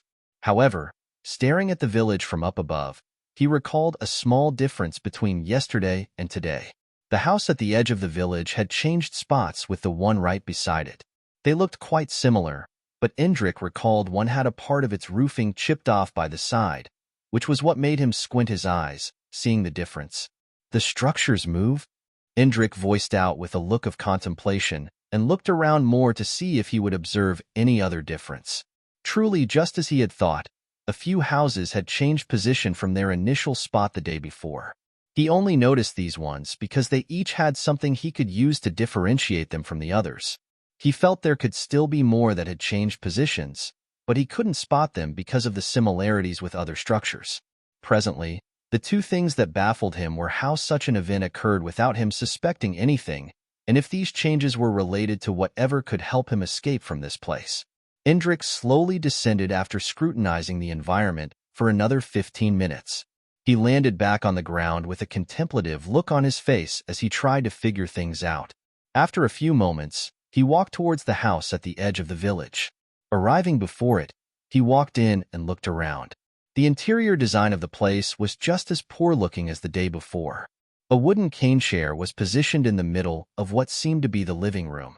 A mat spread in the room, and some artistic crafts were made using grasses and leaves placed on the walls. He moved around and didn't find anything of interest. It was exactly like it was a day before, except the house's position. Suddenly, a thought drifted into Indrik's mind. I didn't notice when these houses changed positions. If this happened, while I was moving from place to place, checking different houses, there's a possibility that I might not have checked a place. Indrik's eyes squinted with a hint of suspicion as he walked out of the house. Since the houses changed position, he could have been tricked into checking a house that he had checked before if positions had been changed before his arrival there. In other words, the clue to leaving this place was in a structure he hadn't checked yet, but was fooled into believing he had checked everywhere. As this thought ran rampant in Indrik's head, He once again activated his telekinesis and levitated above the village. Flyei, he flew towards the start of the village with speed and landed right in front of the first house. Before going in, he gathered telekinesis at his fingertips and slashed out twice. Shi. Shi. Two long lines appeared on the wall of the house before he went in. He checked everywhere within the structure and came out after a few minutes of not discovering anything. From there, he proceeded to the next house and did the same thing before going in. Shi. Shi. Two long visible lines appeared on the wall of the structure. He went in and checked this one out as well before coming out after about a minute. This same action kept repeating itself as Indrik moved from one house to the next after it, and then the next after that one as well. As he continued this, he made sure to mark the structures before going in. There were around 400 houses in the deserted village, so this would take some time to finish up. Within 2 hours, he had managed to finish checking over 100 houses, but he still had around 300 left to go. During this time, Indrik confirmed the initial speculation he had before he began this.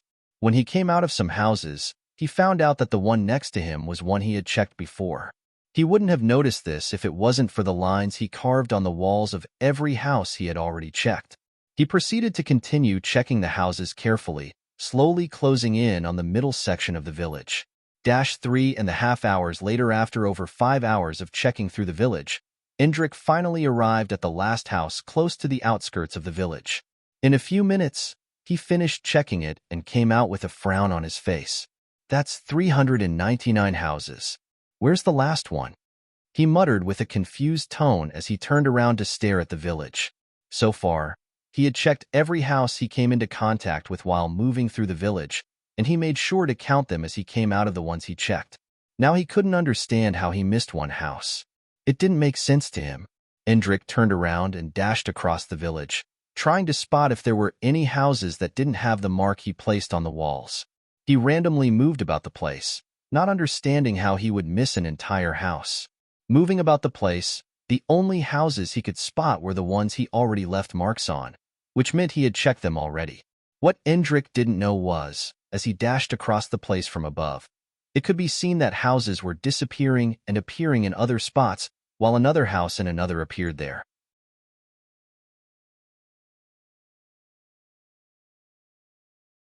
Chapter 632. While this was happening, one particular house that had no mark would occasionally change spots circling around Indrik, so no matter how much he checked, he would only spot houses that had already been marked. This kept happening without any form of sound or noise. It was barely noticeable, so Indrik had no idea that it was happening around him currently. Indrik's eyes suddenly squinted after several minutes of fruitlessly running about. Fuhum, clasping his hands together, telekinetic energy surrounded him as he ascended into the air. He rose several hundred feet and stared at the village structure from up above once again. Tryon, his eyes roamed about the village suspiciously from up above. His eyes suddenly widened as he spotted the structure without a mark from up above. The building suddenly got replaced with another one that had been marked, causing Indrik's mouth to open up as he understood what had been happening. His eyes quickly darted around as he flew forward, trying to find where it disappeared to. He spotted it at the far west of the village and began flying towards it, only for it to change spot again. This became an issue as Indrik kept spending a lot of energy to fly across the village in a bid to arrive in front of the house before it disappeared again. But the house kept evading him.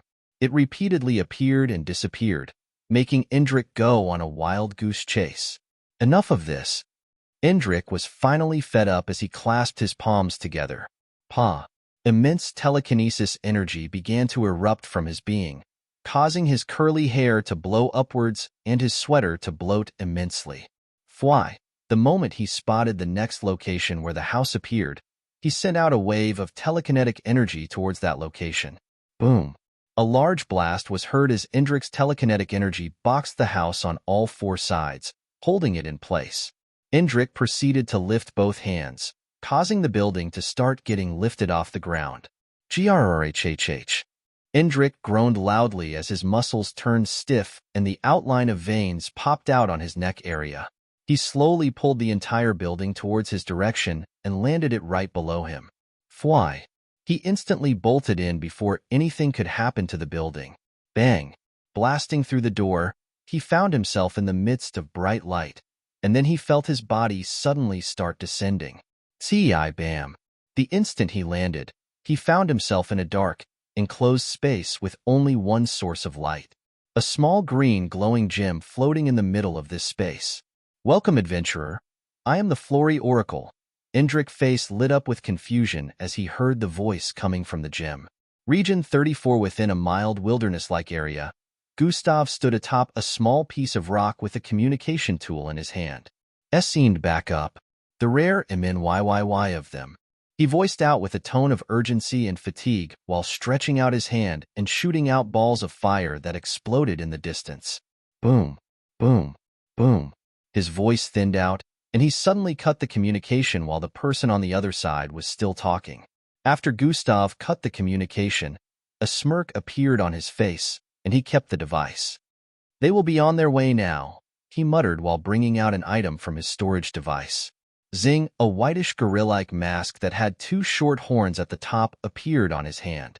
It looked quite scary, but Gustav looked interested in it, as this would be the first time he would be using this one. This is also an ancient-type mask that symbolizes strength, brutality, and viciousness. Warlords back in the days wore these kinds of masks since they were the bloodthirsty kind that killed others without a shred of mercy. He recalled what the old man who sold the mask to him said about it when he was about getting it a year ago. "I'm not bloodthirsty," Gustav scoffed and proceeded to put on the mask. "But you're about to cause a bloodbath," the system responded in his head. "No choice here. This is war. I'm sure they're headed here prepared to die," Gustav stated as he peered into the distance. From above, it could be seen that a menacing-looking man clad in black pants and a red leather jacket stood atop a small rock with a whitish mask on his face. Obviously, this was Gustav, and he was currently waiting for the Zalaban troops to arrive here after luring them to this region using their communication device. He pretended to be a part of them and stated that they were being attacked by another group. In the next 10 minutes, Gustav sensed the hover cars approaching this area and got ready for battle. As they closed in on his position, he conjured an atomic blade in his right hand. His muscles bulged intensely as he arched his arm back and threw it out with force. Flyei, the amount of force it carried as it flew towards the first hovercar was so immense that it looked like a white streak was cutting across the air. The hovercar was cleaved into two, causing it to explode, blasting out the passengers within. Before the Zalabans could understand what was happening, they were already under attack by Gustav. Didn't they say there were a lot of enemy troops? This was the thought running through their minds as they spotted the masked man bolting towards them with immense speed and malicious intent. Whoosh! A battle broke out as Gustav and the troops from the Zalabans clashed with each other. Boom! Boom! Bang!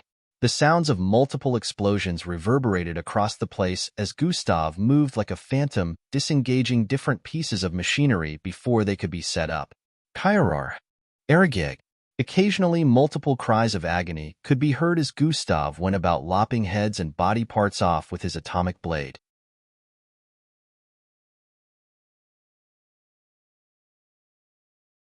Chapter 633. Erigeg! Occasionally, multiple cries of agony could be heard as Gustav went about lopping heads and body parts off with his atomic blade. Shin, shin, shin.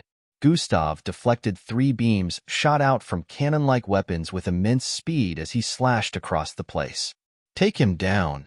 There would be screams like this, along with a large number of Zalaban troops dashing towards Gustav at the same time in a bid to take advantage of their higher numbers. Unfortunately for them, they couldn't keep up with Gustav's speed. With just a single movement, he escaped their encirclement and bombardment of attacks and arrived behind them one after the other, cutting them down. Since they were about 50 in number, it took Gustav some time to get rid of all of them. By the time he had annihilated every single Zalaban troop here, the command center had been alerted already. More troops were being sent here after one of the Zalabans here reported that they were being slaughtered before Gustav could get to him. Gustav wasn't worried that they were sending a more powerful group here. It would take around 15 to 20 minutes for them to get here based on his calculation, which was more than enough time for him to get out of here. It wouldn't be wise for him to engage with them any further. So he decided this much killing was enough for today. With that in mind, swoosh, Gustav activated sprint and darted away from the scene, disappearing out of sight in a matter of seconds. 20 minutes later, several Zalabin's troops could be seen on the scene. They had looks of astonishment and confusion as they looked around, spotting the numerous corpses scattered around the place. Headless corpses and some limbless. The air in the entire valley area was filled with a metallic smell, and the ground was dyed in fresh blood. They could tell that the battle must have been gruesome. Still, they couldn't understand which group would be capable of annihilating the entire troops. But, looking around, they also couldn't find any corpse from the enemy side. Impossible. There is no way the other side suffered no casualty. One of them voiced out after a Zalabin came to give the report that every corpse here was that of Zalabin troops. They double-checked and confirmed that this truly was the case. This confirmation implanted panic in the minds of everyone. Does this mean the opposing side was so powerful, the troops couldn't even take one enemy down? Thoughts similar to this began appearing in their minds. The worst part was that there was no information regarding the enemy force. The group where the opposing force belonged wasn't mentioned, so this made things even more puzzling as they had no idea who was responsible for this. While the Zalabins were conducting their investigations, Gustav was back in Region 32. He went back to taking the form of Akim and moved towards Lydia's apartment. In a flash, 3 days went by again. During these days, Gustav had spent his time luring the Zalabin troops to different locations to get rid of them. He would randomly visit regions and use the communication tool to contact the command center within that region, asking for backup. This way, he was able to fan out the troops and keep them predicting so they wouldn't send out a large number. 50 to 60 was already a large number. However, Gustav could still handle this much force, especially at a period where they weren't so well equipped like they used to be. The unavailability of advanced firearms caused their troops to be severely weakened compared to before. The Lanzis and Rutilias were also experiencing this same situation. The Rutilias barely sent their troops out to participate in battles, but to support the Lanzis and Zalabins, who had been experiencing serious battle losses in these past few days. They had to send out troops as well. However, they experienced the same fate as the other two. Their troops nearly got annihilated completely by the opposing force. This resulted from Fiona, Ilden, Darkeel, Felgro, and Mill participating in these battles. The Vulcans and Dorilias only had serious casualties when these 5 weren't involved in battles. But, of course, it was impossible for them to be everywhere, so the Vulcans and the other 2 groups would still experience losses in other areas from time to time. But so far, the opposing 3 groups had suffered way more casualties than they had in the last 5 days. In just these 5 days, Gustav and his squad had managed to cause a scare in these groups as they couldn't understand where the powerhouses suddenly appeared from and began supporting the Vulcans, Rutilias, and Gildans. The Gildans, in particular, didn't get any boost in strength. Still, whenever their troops were sent to battle any force from the Zalabins in regions closer to Region 32, they would always find a masked man intervening in the battle, helping them take down the Zalabin troops. So far, Gustav and his squad were close to completing the second objective, and presently the groups were holding an emergency meeting on how to handle the current predicament. They could see the tide of the battle shifting, and it wasn't in their favor. They initially had the upper hand over the other 3, but now they couldn't tell what was happening, so they came together to strategize. Meanwhile, during these 3 days, Gustav kept playing the role of Akim, and Lydia had no idea that the culprit was living right under her roof. The next day would be the day Gustav would be meeting the higher-ups based on how Lydia set it up for him. He has occasionally managed to fool Lydia that they made love on the past nights while drugging her. Gustav wasn't worried that the drug might have an adverse effect on her because she was a Gilbert rank mixed blood. This was high rank enough to be immune to the adverse effects of overdosing sedation.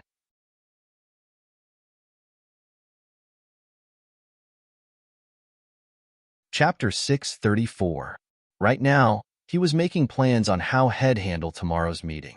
If Chief Brisk Ali shows up tomorrow, I could use this opportunity to get rid of him, Gustav thought while sitting on a sofa within the living room. Zwiniaya, a blue-colored aircraft, bolted across the air with an MBO emblem embedded on both sides.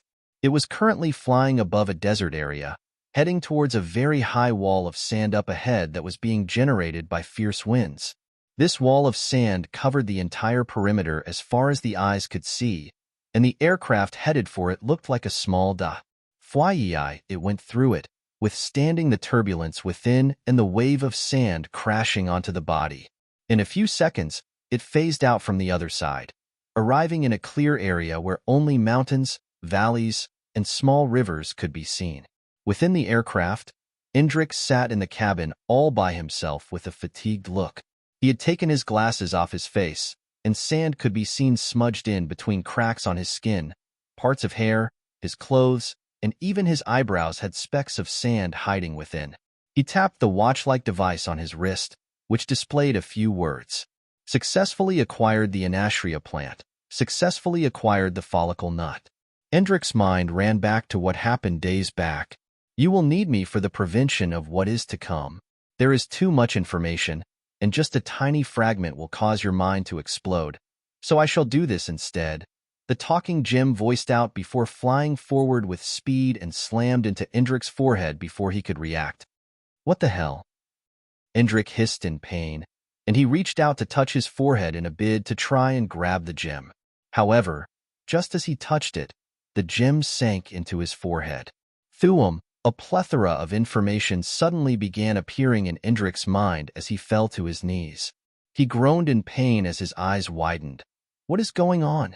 He shouted out.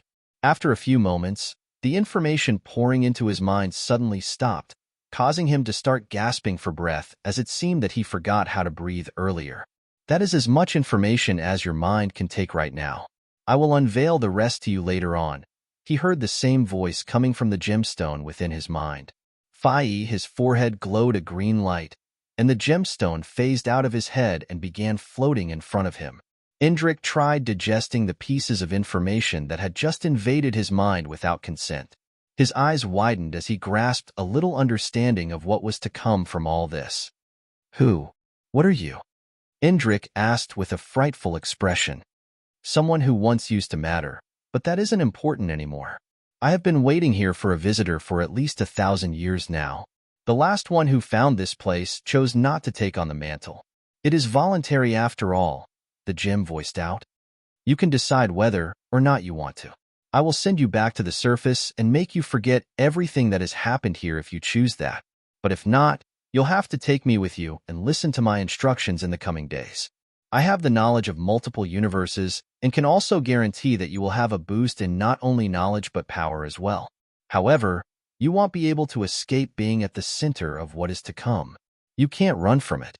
Instead, you must offer assistance in deterring it when the time comes, the gem explained lengthily.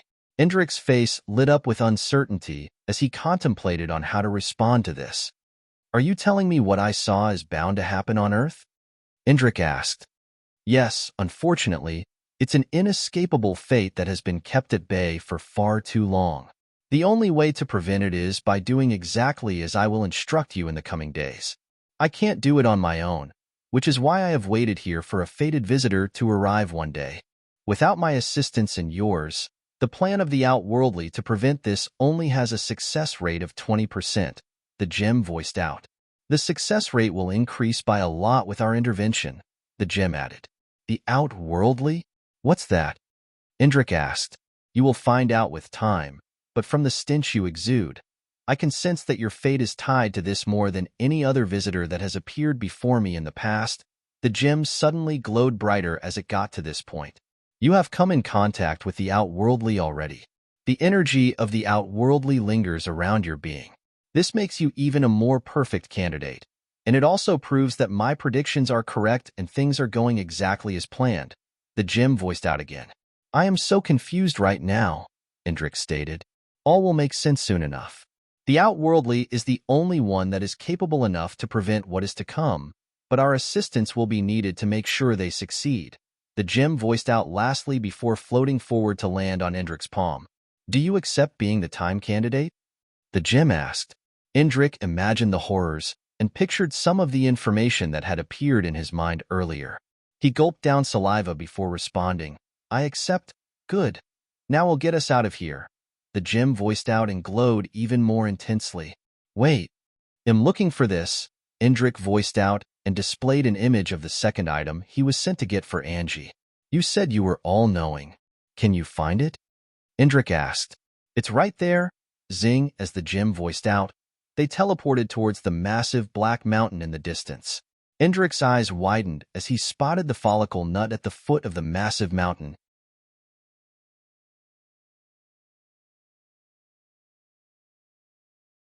Chapter 635. Indrik's eyes widened as he spotted the follicle nut at the foot of the massive mountain. He turned around, and it dawned on him then that they had teleported away from the village. Even though they were at the foot of the mountain, the terrain was still so high that he could see the outline of the village below in the distance. It was as if he was standing on a tall platform with the way the houses looked like Lego toys. Indrik turned back around and picked up the follicle nut before storing it in his storage device. "What's that light over there?" Indrik proceeded to ask while pointing at the light several miles towards the west. That's where the forgotten souls of Abedum linger," the gem voiced out. "Forgotten souls of what now?" Indrik raised one eyebrow in confusion. "My kin, the ones who sacrificed themselves for the greater good, but the world has become forgetful of them," the gem stated as an air of melancholy spread about the place. Indrik still had a look of confusion upon hearing this and stared in the direction of the pillar of light that was still shooting from the ground towards the sky. He couldn't see anything besides just light particles, but according to what the gem had disclosed, there were supposed to be souls floating within the pillar of light. Indrik was still just a 13-year-old kid, so a lot of things didn't make sense to him, and this was one of them, but he couldn't dispute the fact that he had truly found something mysteriously powerful. Along with it came secrets that if remained unchecked would lead to immense doom. "Are you ready to leave?" the gem asked after a brief period of silence. Yes, Indrik's mind returned to the present as he held out his right palm. Resting on his palm was the same green gemstone, but at the moment, it was silent, and it wasn't glowing. The gem had teleported them out of the weird village, and he found his way to the takeoff point where an aircraft was awaiting him. And now, they were finally on their way back to the MBO camp. He was eager to get back as soon as possible so Dr. Levi could make the cure for Angie, but at the same time, he had a feeling that things would get crazy in the future. As he recalled a piece of information the gemstone downloaded into his brain, his eyes squinted. "It says I've made contact with the outworldly. Just who could the outworldly be?" Indrik wondered. The MBO camp. While Indrik was on his way back, something crazy was happening within the camp. Bam! A series of whooshing and blasting sounds reverberated across a waterfall area within the camp as a silver streak could be seen cutting across the air at immense speed. "Angie, stop!" At the side of the waterfall, a girl whose entire body was covered in a liquid silver armor voiced out and jumped in front to try and stop the movement of the streak. Bang! Nobody saw what happened properly, but all they witnessed was the streak blasting past the girl covered in liquid silver armor, and she was sent flying across the place like a weightless sack of potatoes. The silver streak, who was Angie trying to leave this area, had just sent Matilda flying with her armor caved in on the chest area. Glade, who was also by the side, threw out her sickles, causing them to spin across the air, trying to hit the silver streak, but it was all to no avail. "Angie, wait!" Glade voiced out as the silver streak spun around and began heading towards the direction of the waterfall up ahead. At this moment, a purplish vortex opened up in front. Swiwish, due to her speed, she ran straight into it, appearing far behind. Noticing that she had been teleported away from the waterfall area, Angie's paused her steps and looked around. Eldris and Falco had arrived on the scene and were currently encircling her. They could now see how wretched-looking she was. Hair all messy, the outline of black veins all over her face and the other open parts of her body, her partly ashen skin color, and her eyes that looked reddish. Their jaws hung loose as they saw the way Angie was currently looking. Angie gritted her teeth and growled as she prepared to bolt out of the encirclement. "We only want to talk," Falco voiced out. However, the moment he did, swoosh, Angie had already dashed forward while his mouth was still opened from voicing that out. The motion of everything surrounding her turned super slow as she ran through the middle of and Eldris. Whoosh! The moment she sped past them, a vortex opened up in front. Angie quickly tried to pump the brakes here and slanted her body a little backward while planting her feet on the ground to brake her fast speed so she could avoid the vortex. SHHHHSS, the moment she slowed down to turn towards the left, the entire vicinity suddenly turned gray. The colors surrounding them disappeared in an instant, turning this place into a gray and dull, colorless world. Angie's eyes squinted as she turned around to spot Eldris with his eyes opened, displaying all the colors in the world within his irises. She suddenly felt her body turn very sluggish as she swerved towards the side to dodge the vortex. However, the moment she did that, several dark arcs flew towards her with speed from behind.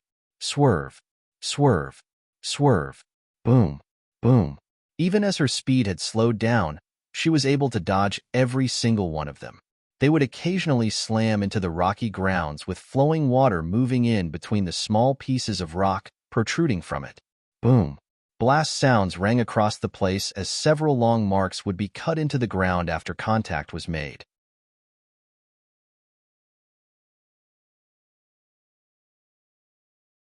Chapter 636. Suddenly, as Angie swerved towards the side once again, another vortex appeared in the direction she was headed. She tried to move quickly to dodge entering it, but on both sides, multiple attacks were incoming, leaving no room.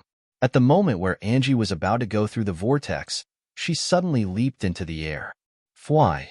But just as she did, Zwii, the air spiraled around her, and Eldris suddenly appeared in front of her in midair. Grab! He instantly grabbed her by the hand and teleported away again, appearing in the middle of EE and Falco. Falco's entire body was full of dark tattoos, and his face had weird black marks across them, with both eyes looking extremely dark. He had been the one sending out the arcs of darkness towards Angie all this time. They coordinated the attacks well so they could trap her and catch her before she would escape again. EE lowered his hand and turned around to stare at Angie, who was struggling to free herself from Eldris' grasp. Eldris' grasp was too strong for her since he was the number 3 strongest first year on camp, so she couldn't free herself. Angie, talk to us. What's going on? E voiced out as he moved closer to her. Let me go, Angie shouted out while still trying to free herself. Falco also moved closer, along with Glade and Matilda, who had recovered from the hit she received from Angie earlier. What's going on with you? Why won't you see us or speak to us? Falco asked as well, causing Angie to keep quiet as silence reigned in the vicinity. We're only here to help. You don't have to hide what's going on from us, Eldris said while closing his eyes. Everywhere returned to normal at this point. The surroundings turned colorful once again, and Angie felt the pressure bearing down on her disappear. Although she was silent, her mind was presently being plagued with a lot of thoughts. Talk to us, Angie. We are here for you, Glade said. Her head was getting rowdier and rowdier as she heard them speak. Angie, what's going on? Matilda. Come on, Angie. We've come so far for you to start hiding things from us. Falco? Listening to them show concern began to trigger memories in her head of Dr. Levis' disclosure on her condition. You'll never be able to work side by side with him. This is the end for you. Drop out of camp. You were never worthy to be by his side, so leave. Betrayal. The same way your kindness betrayed you. These friends that are showing concern will do the same. Angie, talk to us. Gustav said to make sure you're okay. I can't disappoint my friend. You're only wasting your time by being here. Your bloodline would be gone before he arrives back. You'll never get to see him again. At this point, her mind was spiraling full of negative thoughts. Her eyes began to turn whitish as weird energy surrounded her, causing her hair to float. What's going on? Glade voiced out as she noticed the change. Hey, Angie. Angie. Eldris kept calling out to her while shaking her body, but there was no response. Angie. Falco shouted out as he placed his palm on her shoulder. But at that moment, leave me alone. Angie screamed out with a loud voice as the energy blasted forth from her being, and she dashed away. Fulham. Her speed at this point was so insanely fast that all of them were still being sent across the air by the time she disappeared into the distance. Eldris was barely affected, but he was quick enough to react to her speed, so she ended up getting away. Spiraling across the air, he stabilized his body and landed several feet behind with a huge frown on his face. She has got to be suffering from a serious ailment, he voiced out while walking forward. He also landed on the ground after opening a vortex behind his spiraling body earlier and appearing on the ground. Matilda and Falco were the only ones who landed on the ground roughly. How was she even able to do that? I thought she needed to run around for some time before she could use the kinetic discharge, and it is also supposed to work in her highest speed form, Falco stated while lifting himself off the ground with a slightly pained look. That discharge was significantly weaker compared to when she uses it in her highest speed form, but did you guys notice that she moved faster than her highest speed form without activating it? E voiced out with a suspicious look.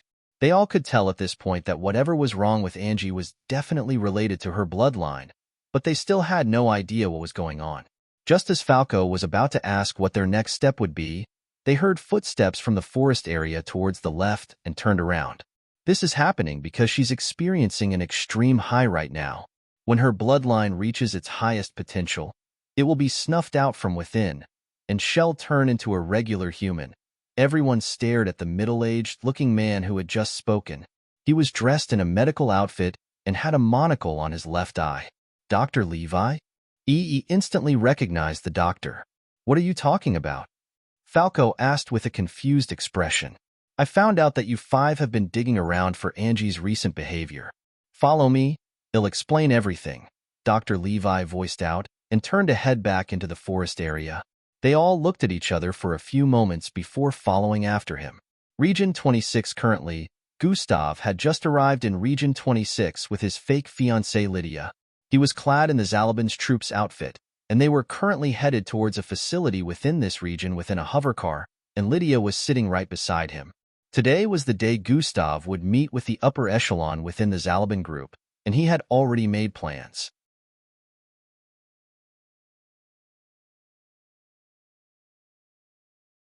Chapter 637. Today was Gustav's meeting with the upper echelon within the Zalabin group, and he had already made plans. He and Lydia arrived before a massive mirror structure a few minutes later. It was just a single-floored building, but it was quite tall and majestic. It was similar to an upside-down cone in look.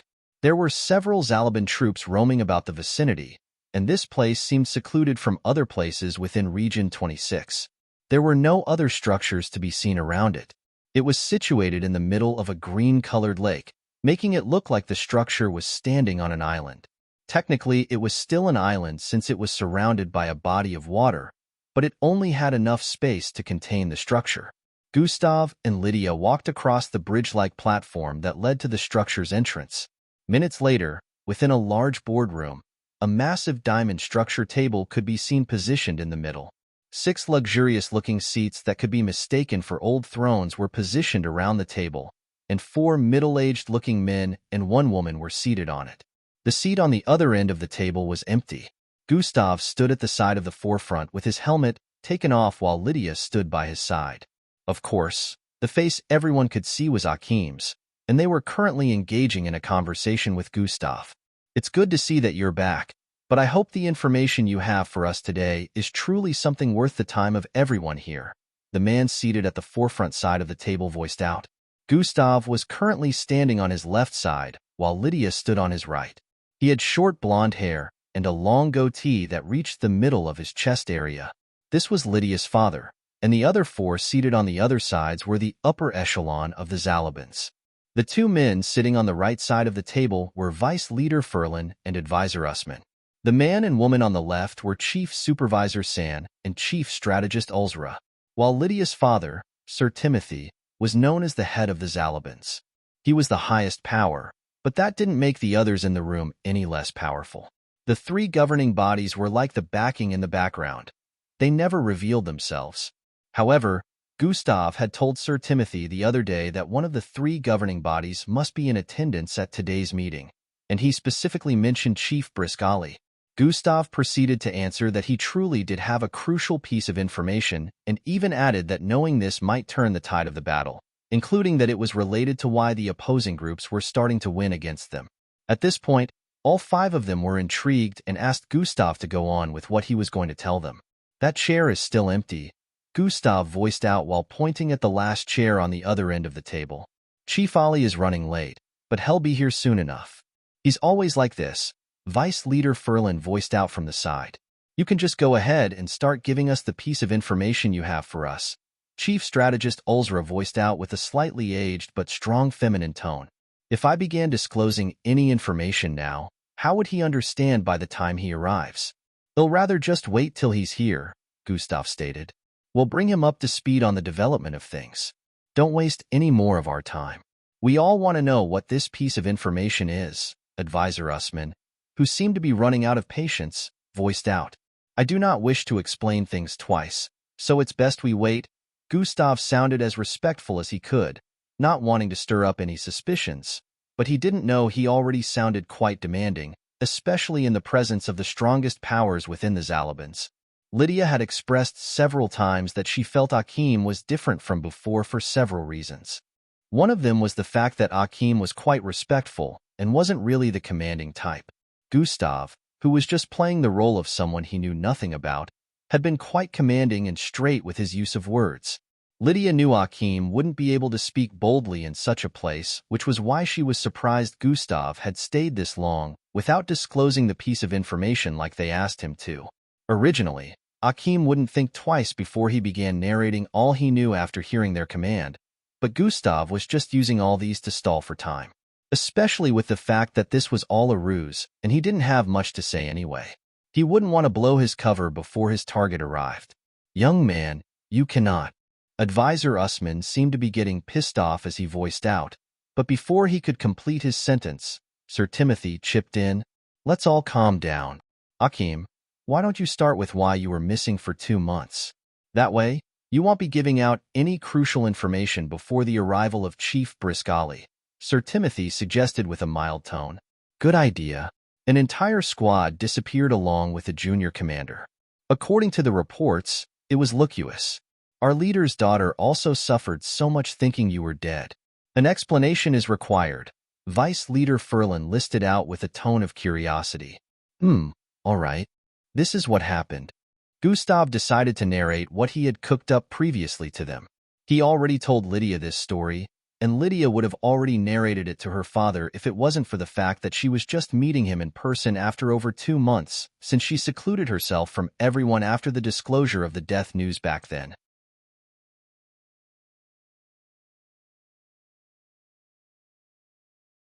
Chapter 638. Gustav proceeded to tell them how they were trailing a group of Vulcans back to their hideout after being suddenly ambushed by them in Region 12, where they were patrolling. In this situation, he made Lucius the scapegoat, saying he instructed them to give chase, not knowing they were walking into a trap.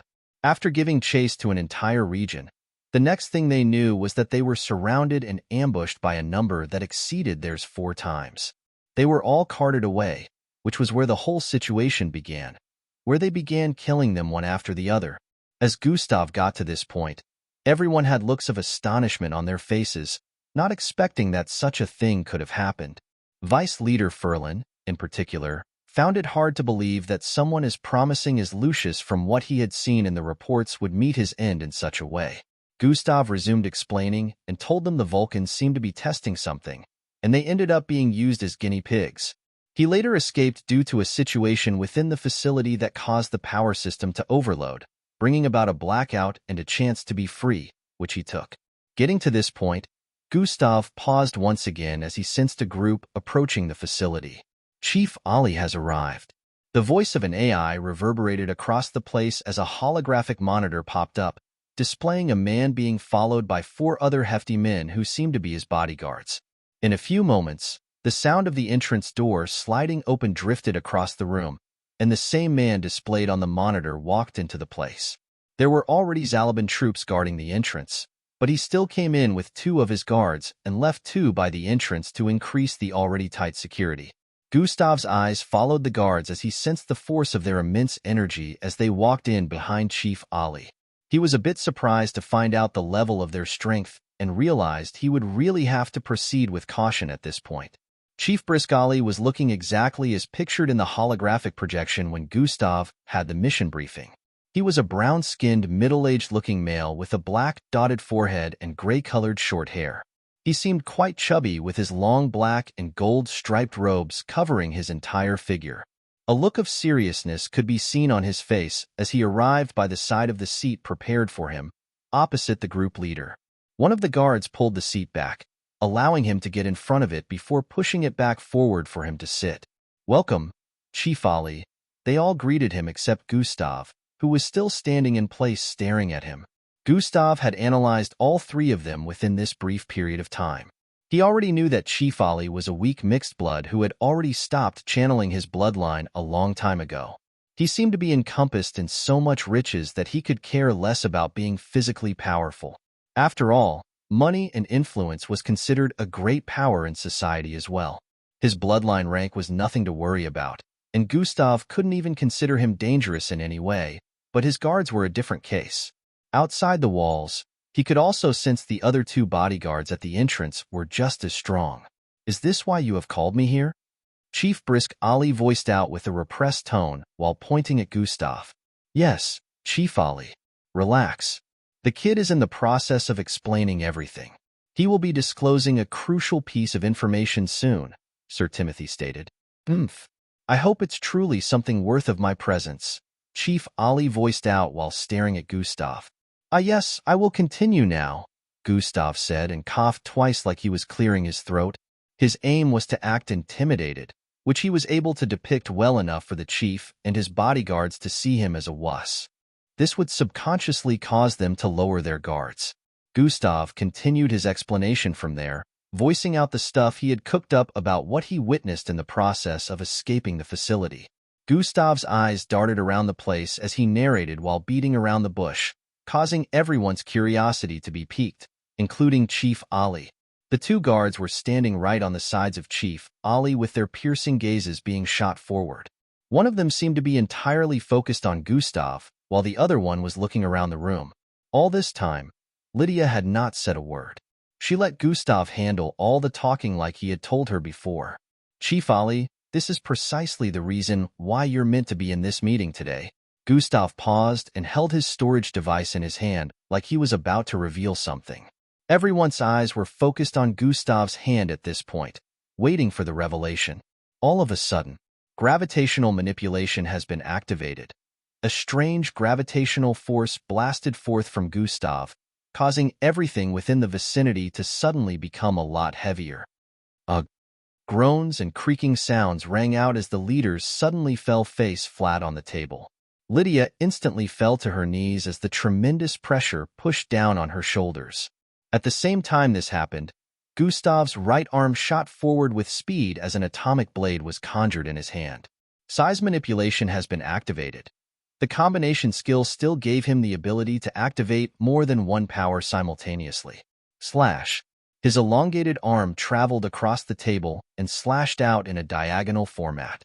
The two guards, besides Chief Ali, were able to react to Gustav's fast speed and reached out to pull Chief Ali towards the side. Still, due to the gravitational manipulation hindering their movement, they weren't quick enough. Screeve, Chief Brisk left arm was instantly cleaved off his shoulder area.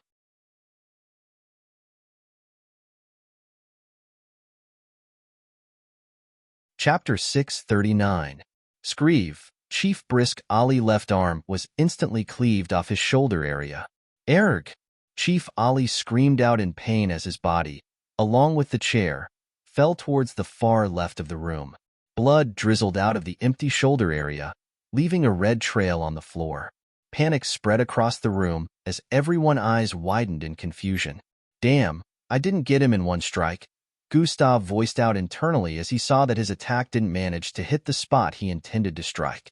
One bodyguard charged forward towards Gustav the moment the attack hit, while the one other had managed to move Chief Ali away, preventing his death, activated his bloodline. Seeing these two ready to throw hands with him and the guards at the entrance area preparing to barge in, Gustav felt it wouldn't be easy to handle the situation normally, and he knew he wouldn't get away in one piece. As this thought appeared in his mind, pinkish flames appeared in his eyes. Activating Yarki, pinkish energy blasted forth from his being, dyeing the entire vicinity instantly and turning it to a world of pink. The facility was covered in it, and the surroundings beyond the lake. Plop, plop, plop, plop. Everyone began to fall to their knees under the canopy of this unfathomable world of pink. They felt every fiber in their being submitting to the power and pressure of its will. The guards outside the building, patrolling around to protect the vicinity, also fell to their knees with confused expressions, not understanding where this power that was causing them to submit was coming from. Gustav walked past the guards, who were also on their knees, unable to fight against the power of the Yarki. He arrived in front of Chief Ali, who was also incapacitated on the floor with a look of terror written all over his face. Grab. Gustav reached to pick him up and lifted him above the ground before conjuring an atomic blade again and stabbing out. Poochie, Poochie, Poochie, Poochie. Gustav stabbed him multiple times, ripping through his gut and piercing out his back before slicing horizontally, causing all his stomach contents to fall out. Chief Brisk Ali breathed his last, and Gustav proceeded to casually fling his body away amidst the terror-strike gazes of everyone within the room. What is he doing? Everyone couldn't believe their eyes. Is that even Akim? They all wondered. We're doomed? This thought appeared in their heads as well when they spotted Gustav turn around to stare at them. Meanwhile, Lydia had tears rolling down her face. That cannot be Akim. Who is this man? Her mind raced as she tried making eye contact with Gustav, but even the eye muscles were a bit affected by Yarki, so she couldn't stare at him properly. Gustav was a bit sorry for Lydia, but his time playing Akim had come to an end, and he was grateful for her assistance because this would have been a lot tougher without her. Of course, he couldn't tell her this as it would only break her heart more. Gustav calculated the amount of time he had spent and realized he only had a few more seconds left. Getting to this point, he charged towards the entry point and blasted straight through. Bang! Combination has been activated. Sprint plus dash twice. He sped above the surface of the lake water and instantly arrived on the other side. His blurry figure blasted across the distance, leaving after images. It only took a few moments before he was out of sight. In the next 3 seconds, the encompassment of the Yarki disappeared, causing everyone to return to normal. They felt the dominant pressure disappear as well and regained control of their body movement. A blaring alarm went off at this point, but the deed had been done. The entire meeting room had descended into chaos. Checking on Chief Ali was the first thing they did, but he was already too far gone. It was impossible to raise anyone from the dead, even with the latest science and technology. Everyone turned to stare at Lydia at this point, who had a look of despair and emptiness on her face. She was still on her knees, unable to believe what had just gone down. Akim. He cannot be Akim, she muttered to herself. Who was that man? Leader Timothy, this is on you. How could your daughter bring in a person to cripple us? The other leaders within the room immediately began pointing fingers and blaming Leader Timothy and his daughter Lydia. It turned into a mess, and even Leader Timothy was unable to come up with a way to appease them, especially after knowing the situation was about to become dire for them. The consequences of losing one of the 3 governing bodies were not something they would be able to handle in a time like this. Let's all calm down. We have to keep this under the wraps and make sure what has happened today doesn't leave this room. Sir Timothy tried speaking, only for his voice to be drowned by the other leaders who were still poking their fingers at him. 2 hours later, Gustav had arrived in a region far from where the whole situation had gone down. He had successfully assassinated one of the 3 governing bodies within the Zalabans, so the third objective was 1/3 complete at this point. He checked his Yarki and noticed that only 30% of energy was left from it. He had kept it active for longer, and the Mixed Blood's bodyguarding Chief Ali was 1 rank above his, which contributed to its fast depletion as well. He was just glad the job had been done, and now he only had to worry about dealing with the other 2 groups, the Rutilias and Gildans. He wouldn't be able to use Yarki again till the next day since it took about a day to recharge when the energy wasn't depleted. This was considered fast because if Yarki ran out of energy, it would be a Herculean task to recharge it. Gustav proceeded to find a hideout in the time being before making plans for the next mission. He had already been hearing stories about how the others were doing, and at this point, he could say the second objective was almost complete. He had also reduced the number of troops the Zalabans had when he was still right under their noses. He transformed back into his normal look, finally leaving the persona of Akim, so the dude could finally rest in peace for real. He had no doubt that if Akim was watching from the afterlife, had already been cursing Gustav so much for using his identity twice to carry out the operation. Especially when this time, the success of the operation came at a great cost for the Zalabans. Gustav wasn't in any way sorry for what he had done. If they weren't a part of the corrupt groups who started the civil war, he wouldn't have a reason to come after them. Lots of innocents had lost their lives due to their reckless decision. Even Akim wouldn't have had to die if such people were not in power, so he felt it was only fair if the people pulling the strings from the shadows also suffered a casualty. After all, they were always in their comfort zone, not having to face the consequences of what they had unleashed upon the city. After lodging into a hotel room within this region, Gustav proceeded to begin making his next plans. Compared to the other two, the Rotilias have barely suffered any casualties since we began the second objective, Gustav muttered. However, he knew the reason for this was mostly because the Rotilias hardly sent out their troops for head-on battles. They liked to attack the other groups secretly in hiding. Most of the battle occurrences with their troops were in the middle of the night, where they used the ambushing strategy. Due to this, Gustav barely had information on them, and they had managed to reduce their casualties compared to the other two groups due to this. The only reason why they suffered casualties some of the time was because they had to assist their accomplices, the Zalabans, and the Rotilias. At times there would be a joint battle where the squads from the three groups would battle against squads from the three opposing groups. If they won't come to us, then I'll have to go to them. A glint appeared in Gustav's eyes as he voiced this out. They had already cut down the numbers of the other two groups to their satisfaction. Only the Rotilias were left, so Gustav felt the best way of handling it now would be to find their strongholds and attack them. Thinking up to this point, Gustav began to make plans while mapping out the territories the Rotilias controlled within the city.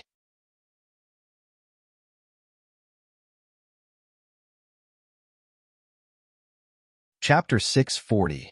He wanted to make sure this was completed in a span of 2 days, so he decided to do extensive research on their facilities so he'd know the ones to attack and the ones to leave out. Gustav always liked when a plan fell into place. He didn't just want to go there and attack without knowing what he was dealing with, so sourcing for information was always the first step for him.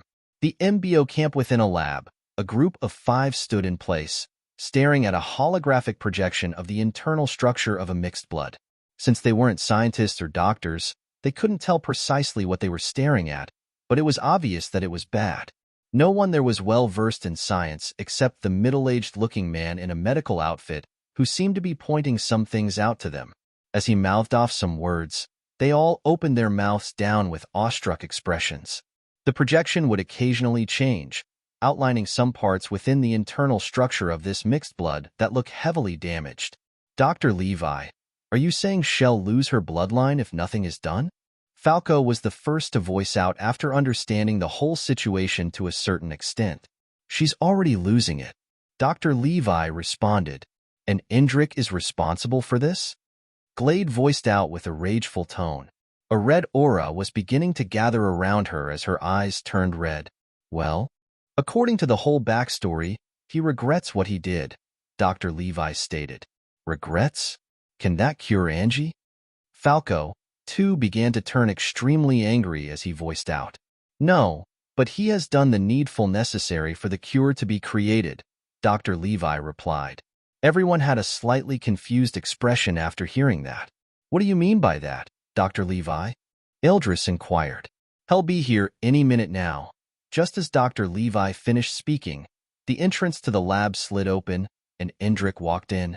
His outfit was currently looking dusty, along with the glasses on his face. It was obvious that he wasn't just coming from anywhere, and whatever he had undergone couldn't have been anything simple. Dr. Levi, I got them, Indrik voiced out as he approached them while pulling off his glasses. What are they doing here? Just as he voiced this out, Glade's eyes turned red, and she began walking towards him while shooting out a menacing glare. Everyone, keep calm. I think Dr. Levi was trying to tell us something earlier, he stated while walking towards Glade and holding her back. Indrik has just returned from a mission within the Ferriola Desert. Dr. Levi began speaking. The Ferriola Desert? They all had looks of astonishment after hearing that and scrutinized Indrik again. They had all heard about this location and knew just how dangerous it was, so it was quite surprising to them that Indrik completed a mission there and came back in one piece. But what does this have to do with anything? Falco asked. It has to do with everything because this mission he embarked on was to acquire the nearly extinct ingredients needed to create a cure for Angie's ailment, Dr. Levi explained. Upon hearing that, the place turned silent again for a while as they stared at Indrik once again. At this point, Indrik already knew that they had figured out what he did to Angie since they were all here. He arrived in front of them and paused his steps. Look, I know what I did wasn't right. I regret my decision, and I made amends for it by embarking on this mission. You all have to believe me. I really have changed, Indrik voiced out. Falco wanted to say something when Eldris held onto his shoulder from behind and shook his head. It's all right, Indrik, Eldris voiced out as he walked forward and stood opposite Indrik. But when did this happen? And how? Eldris asked. It's been up around 5 months now. It's a long story, but I was foolishly obeying the orders of someone I'm not allowed to mention, Indrik stated. They all had looks of curiosity upon hearing that, but with this confirmation they knew Indrik had performed this action before his supposed change. Whose orders were you obeying? Ee voiced out from the side. Am not allowed to mention, Indrik responded as he pictured the image of someone in his head. Why? Eldris asked. Because. Am not. Big Broth, Gustav, made me vow not to reveal this to anyone. I can't disobey him, Indrik revealed. Oh, Gustav knows about this? Ee asked. Yes, he knows about the person and has decided to handle it himself. But he has no idea about what I did to Angie because her body only started reacting to it seriously after he left. Indrik explained properly to prevent them from misunderstanding. Typical Gus. He wasn't surprised that Gustav knew about what was up with Indrik and didn't tell them. He always liked handling things himself anyways. It'll give him a piece of my mind when he's back, E said with both a playful and serious tone. Are you kids done playing police with your interrogations? If so, allow the kid to bring me the items so I can begin preparing your friend's cure, Dr. Levi stated from behind. A wry smile appeared on Eldris and EE's faces as they moved to the side to leave room for Indrik to walk through. Indrik arrived in front of Dr. Levi, who was standing in front of a massive laboratory table, and began handing him the items he got from the desert, with the exception of the gemstone he found in the deserted village. This should only take a couple of hours, Dr. Levi voiced out as he began arranging all the materials needed for Angie's cure on the laboratory table. At this point, everyone decided to leave in the meantime and come back the next day when it would be done since it was currently nightfall.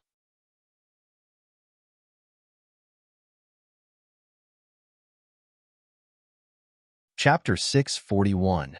We have a problem, Matilda voiced out from behind as they walked out of the laboratory. Everyone turned to stare at her, waiting for her to explain. How do we get Angie to take the cure? We can't even get close to her, she added. This is indeed true. If she decides to stay all day indoors, there's nothing we can do about it. Falco held his chin while speaking. We need to find a way to get across to her and make her take the cure. While Eldris said this, he turned around to face the direction of Indrik, who was following behind them. Indrik paused his footsteps as he spotted everyone turn around to stare at him as well. Why are we all staring at him? He voiced out in confusion since he only followed Eldris' actions. The others, too, didn't know why. Indrik, how did your last meeting with Angie go? Eldris asked with a mysterious tone. Memories drifted into his mind after hearing the question Eldris posed. It wasn't nice, he responded with a crestfallen expression. At this point, plans began to formulate in Eldris' head. Everyone waited for Eldris to speak again since he and E practically became the leaders of the group since Gustav left. They had been the ones keeping the others in check and making sure everyone was okay. Nobody had qualms with this since they couldn't argue that these two were the most mature and sensible people here right now. You will be a scapegoat. After a few more moments of waiting, Eldris finally voiced out. Just like that, the day went by in camp, and the next morning the cadets had risen from their beds once again to start their morning routine. Indrik had been gone for about 2 weeks now, so returning to the confines of camp felt refreshing for him. He wasn't breathing sand every day, neither was he struggling to see the road ahead of him. He had gotten so used to the stress of untimely movement within the dark of night, whenever the device alarmed him of an incoming whether turbulent activity that might endanger his life. Right now, the camp seemed so much safer and better for him, so he didn't care that his bloodline would be sealed again and he'd have to run more than a mile. He was glad things were back to normal, but at the same time, he knew he had to perform the task given to him by Eldris after the morning routine was over.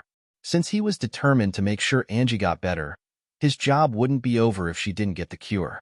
Around 8 a.m. in the morning, the routine ended, and Indrik moved towards the girl's special class residence, along with Eldris, Glade, and the others. They seemed to have taken permission, so they were allowed the chance to go in for a few minutes. In a few moments, they arrived at the top floor and instantly headed towards Angie's room area. Calm, calm, calm. Angie, we know you're in there. Open up. Glade began knocking after Eldris confirmed he sensed presence within. Calm, calm, calm. We just want to check up on you, she continued banging. But there was no answer. This continued on for about 5 minutes, and they realized that it was going to be like the last time where she wouldn't respond to anyone.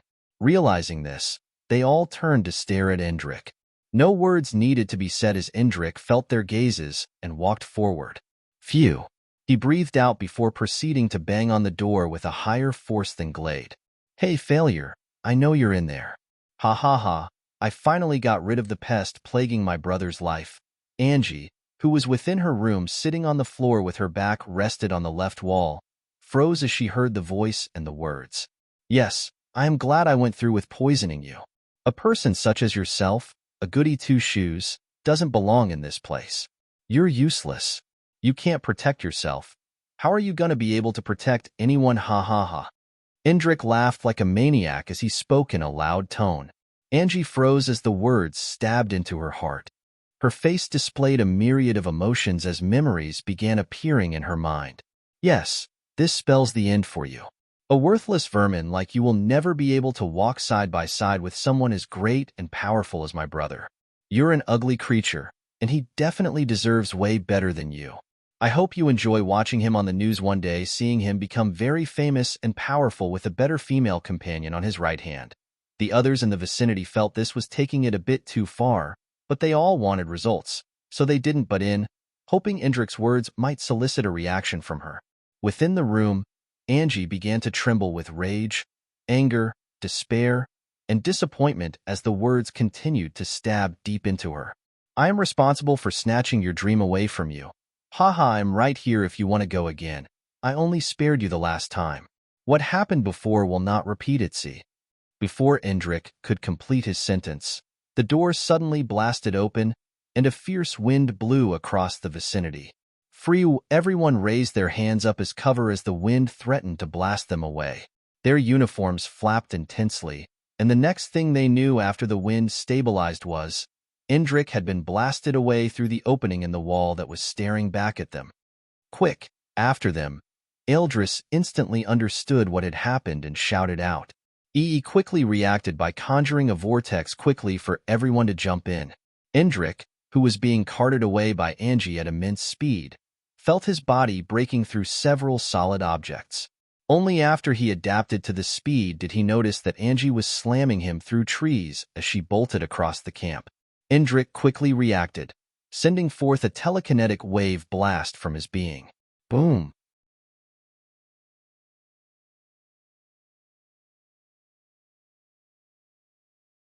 Chapter 642. Indrik quickly reacted, sending forth a telekinetic wave blast from his being. Boom! The disruptive and powerful charge blasted across the surrounding, causing Angie to be sent flying first while also causing the trees in the vicinity to get uprooted. Krrrhhhhhh, the grounds ruptured as spiderweb-like cracks formed across it, with Indrik being the epicenter of this destruction.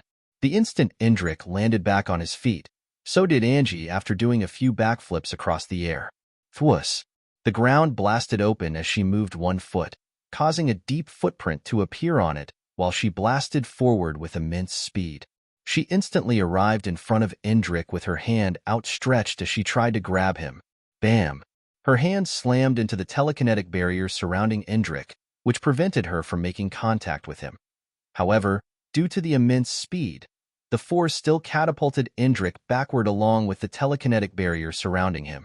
Indrik couldn't even properly react to her speed, but he conjured the barrier the moment he sent out the telekinetic wave, so he was able to prevent Angie from touching him. However, Angie looked displeased as she stood in place after seeing Indrik land on a tree branch a few hundred feet behind in one piece. She grunted with a look of rage and sped forward once again before leaping with her right palm thrust backward. Bam! She pushed them out the moment she arrived in front of Indrik. Indrik got blasted backward as the force of Angie's palm strike managed to pulverize the entire tree in parts and sawdust-like particles, but he was still unscathed. Swoosh! Bam! Swoosh! Bam! Swoosh! Bam! KRRYYYCCCH, Angie repeatedly sped forward and kept sending out palm strikes from different angles towards Indrik. But even though the force affected him and he couldn't properly register her speed, his concentration was still raised to the max, giving him the ability to maintain the telekinetic barrier. Cracks would occasionally appear in the air like it was equal solid, but would be mended in nearly an instant. Indrik was wondered when she got so fast. He was barely given the chance to try anything, but he managed to later conjure a telekinetic board and leaped atop it to lift himself high up. Furwa. His body ascended with speed above the forest-like area, while Angie reacted by speeding forward again and running along the surface of the tallest tree in the vicinity. The silver streak blasted through the branches, causing lots of leaves to fall off as she arrived at the top in barely an instant and leaped off. Indrik, who was ascending in the distance, had already reached a height of 400 feet, which was more than 200 feet above the tree Angie had just jumped off. His eyes widened as he spotted Angie's body flying towards him from the southeast side. Indrik proceeded to push his palm forward, since this time, he was able to see her coming. Bang! Angie blasted through the telekinetic attack with her fist and kept cutting through the air before arriving in front of the shocked Indrik. He was about to conjure another move, but Angie was just too quick for him and had already grabbed onto his neck, pushing them both off the telekinetic board due to her body still carrying a lot of force from the leap. Holding onto her hand with his right hand, Indrik finally decided to try a close combat attack and repeatedly punched her gut area while their bodies fell from the sky. Pa, pa, pa, pa. Angie repeatedly slapped his hand away in a very fast motion as she saw through his attacks with ease. Her arm arched back, and her fingers straightened out as she prepared to stab into Indrik with them. Fwy. The moment she was about to stab forward while their body was already descending in between two trees, a large purplish vortex suddenly opened up beneath both of them. Angie's eyes widened as she spotted it, but there was nothing she could do to prevent herself from falling into it since she had no flight ability whatsoever. Zuiai, the moment they arrived on the other side of the vortex, a palm was already being stretched out. Grab. Angie was grabbed by the neck by Eldris, who quickly pinned her down against the ground. Bang! A loud sound was made as her back sank into the ground. Angie began struggling to free herself when Matilda and Glade also appeared by the sides and held her hands down as well. Falco proceeded to hold onto her legs while E caught onto Indrik and placed him on the ground. Indrik, at this point, was breathing profusely as he turned around to stare at Angie like she was a monster. Close to a year ago, he could easily deal with her, and now she had become this powerful. He had no idea that her bloodline just happened to be peaking due to the illness, and it hasn't even reached its full potential yet. I could have dealt with this easy, but you didn't want help. He heard the voice of the gemstone in his head. I wanted to deal with it using my own strength. I don't need your help for now, Indrik responded internally. That's good thinking.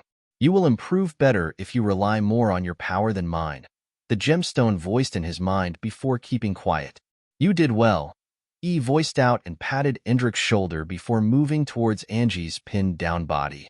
A green-colored syringe appeared in his right hand as he moved to Angie's left and knelt down. Angie was acting like a rabid dog at this point, trying to bite everyone since she couldn't move her body, but Eldris' grip on her neck was strong enough to prevent that.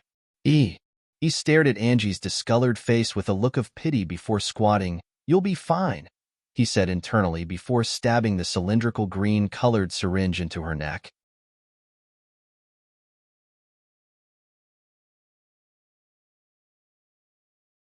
Chapter 643. Thwice, the greenish contents completely flowed into her body before he pulled the syringe out of her neck. Grrhhh. Angie's body began vibrating at this point as her eyes turned green. She seemed to be in pain as she screamed out repeatedly and kept vibrating. Angie, are you okay? Falco questioned as they let go of her. Is she supposed to do that? Glade asked after seeing that Angie didn't respond to Falco's question. I don't know, responded. As everyone began to worry seeing Angie reacting this way, the veins protruding all over Angie's face suddenly began to recede. As it receded, her ashen-colored face also began to regain its original color. It's working, Indrik voiced out with a tone of astonishment as they all witnessed this. Region 37 Gustav stood atop a 50-story structure dressed in a black jacket that covered him from head to toe. He spread out his perception, and it covered the entirety of the building along with the surroundings, spreading across a radius of over 700 feet.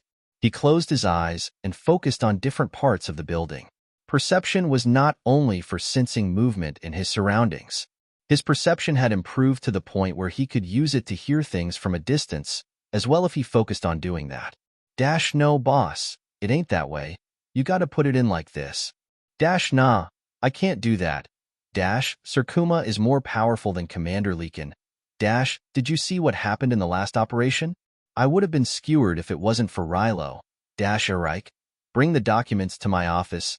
Gustav could hear people having conversations all across different floors. It was quite tasking because he wasn't hearing any discussion that was particularly piquing his interest, but he still had many more floors to check. He continued to scan across the floors, using his perception to its full ability. After several minutes had gone by, Gustav's ears finally picked up on a conversation around the 30th floor that piqued his interest. The Air forces are embarking on the mission have been handpicked already. The instant Gustav heard these words, he focused his perception on this part of the floor. This was finally a conversation worth listening to. How many squads are embarking on this mission? He could sense a total of 3 people cooped up together having this convo. About 4 of them. Which brings up the number of troops to a total of 80? Yeah. Isn't that too many? The higher-ups gave the go-ahead so. Why not? They're attacking a place within Region 35 that belongs to the Gildans. So it's a plan to weaken them? Precisely. Where exactly is this place within Region 35? Gustav kept listening to them talk about this until all the information had been revealed. These 3 began debating about it, and Gustav couldn't find any more point to listen to. So he finally withdrew his perception and left it at a minimal amount around him. After taking note of everything that had been mentioned, Gustav proceeded to activate silent steps and dashed towards the edge of the rooftop. There was no sound of his footsteps like he had sound cancellation beneath his feet as he ran forward. Thwash. He leaped across the street from the edge of the building, landing atop another rooftop before repeating the same actions till he had passed by multiple streets. Gustav left the region in a few minutes and arrived at Region 26. He kept traveling using his quick speed and powerful legs to leap across buildings. Gustav wasn't just traveling across the regions. He was also taking note of the structural and road outlines on the ground. About 30 minutes later, he arrived in Region 35 and proceeded to go around the region, checking different areas. After he was done doing research, he found a hotel to stay in and booked a room for a day. Gustav sat in his room making plans on how to make the most of the information he had gathered today. 80 is a bit too much, he thought. I could use Yarki to cause them to submit for about 40 seconds, but it ain't sensible to use Yarki in situations like this. What if I find myself in a pickle where I truly need Yarki? Gustav felt it wasn't sensible to make use of his trump card anyhow. Falling into a situation out of control where there is no option is when he preferred using Yarki. If it happens to be situations like this that he initiated, he would like to handle it normally. Gustav decided to call in the cavalry at this point. They had been away from each other for almost 2 weeks, and everyone had achieved a lot of success in where they were situated. Gustav proceeded to use the communication tool to contact Fiona and Darkeel. Fiona, Darkeel, I need you both. Find your way to Region 35 as soon as possible, Gustav voiced out. Understood. They both answered together before Gustav disconnected the communication. He didn't want the entire squad to make their way over. He felt these two were enough since the troops weren't all that powerful anyway. They only had a large number. Now the only thing left was to plan how to properly ambush the troops and the route to make use of. During the last day, Gustav did research and found 2 locations where the Reptilias resided. He proceeded to find his way to the first in Region 24, but didn't get any tangible information even after infiltrating their midst. The second one happened to be the building he was standing atop in Region 37. Gustav wasn't spotted by anyone. Neither could they sense him because he was masking his presence. Using the rooftop made it even easier since he could spread out his perception and peek in on conversations. Now he finally had the chance to deal with the Reptilias, and his next step would be finding and assassinating one of their governing bodies after he completed this task. You're tuning in to the Warrior Lore YouTube channel. Don't forget to subscribe and join us on this journey to catch the most captivating stories.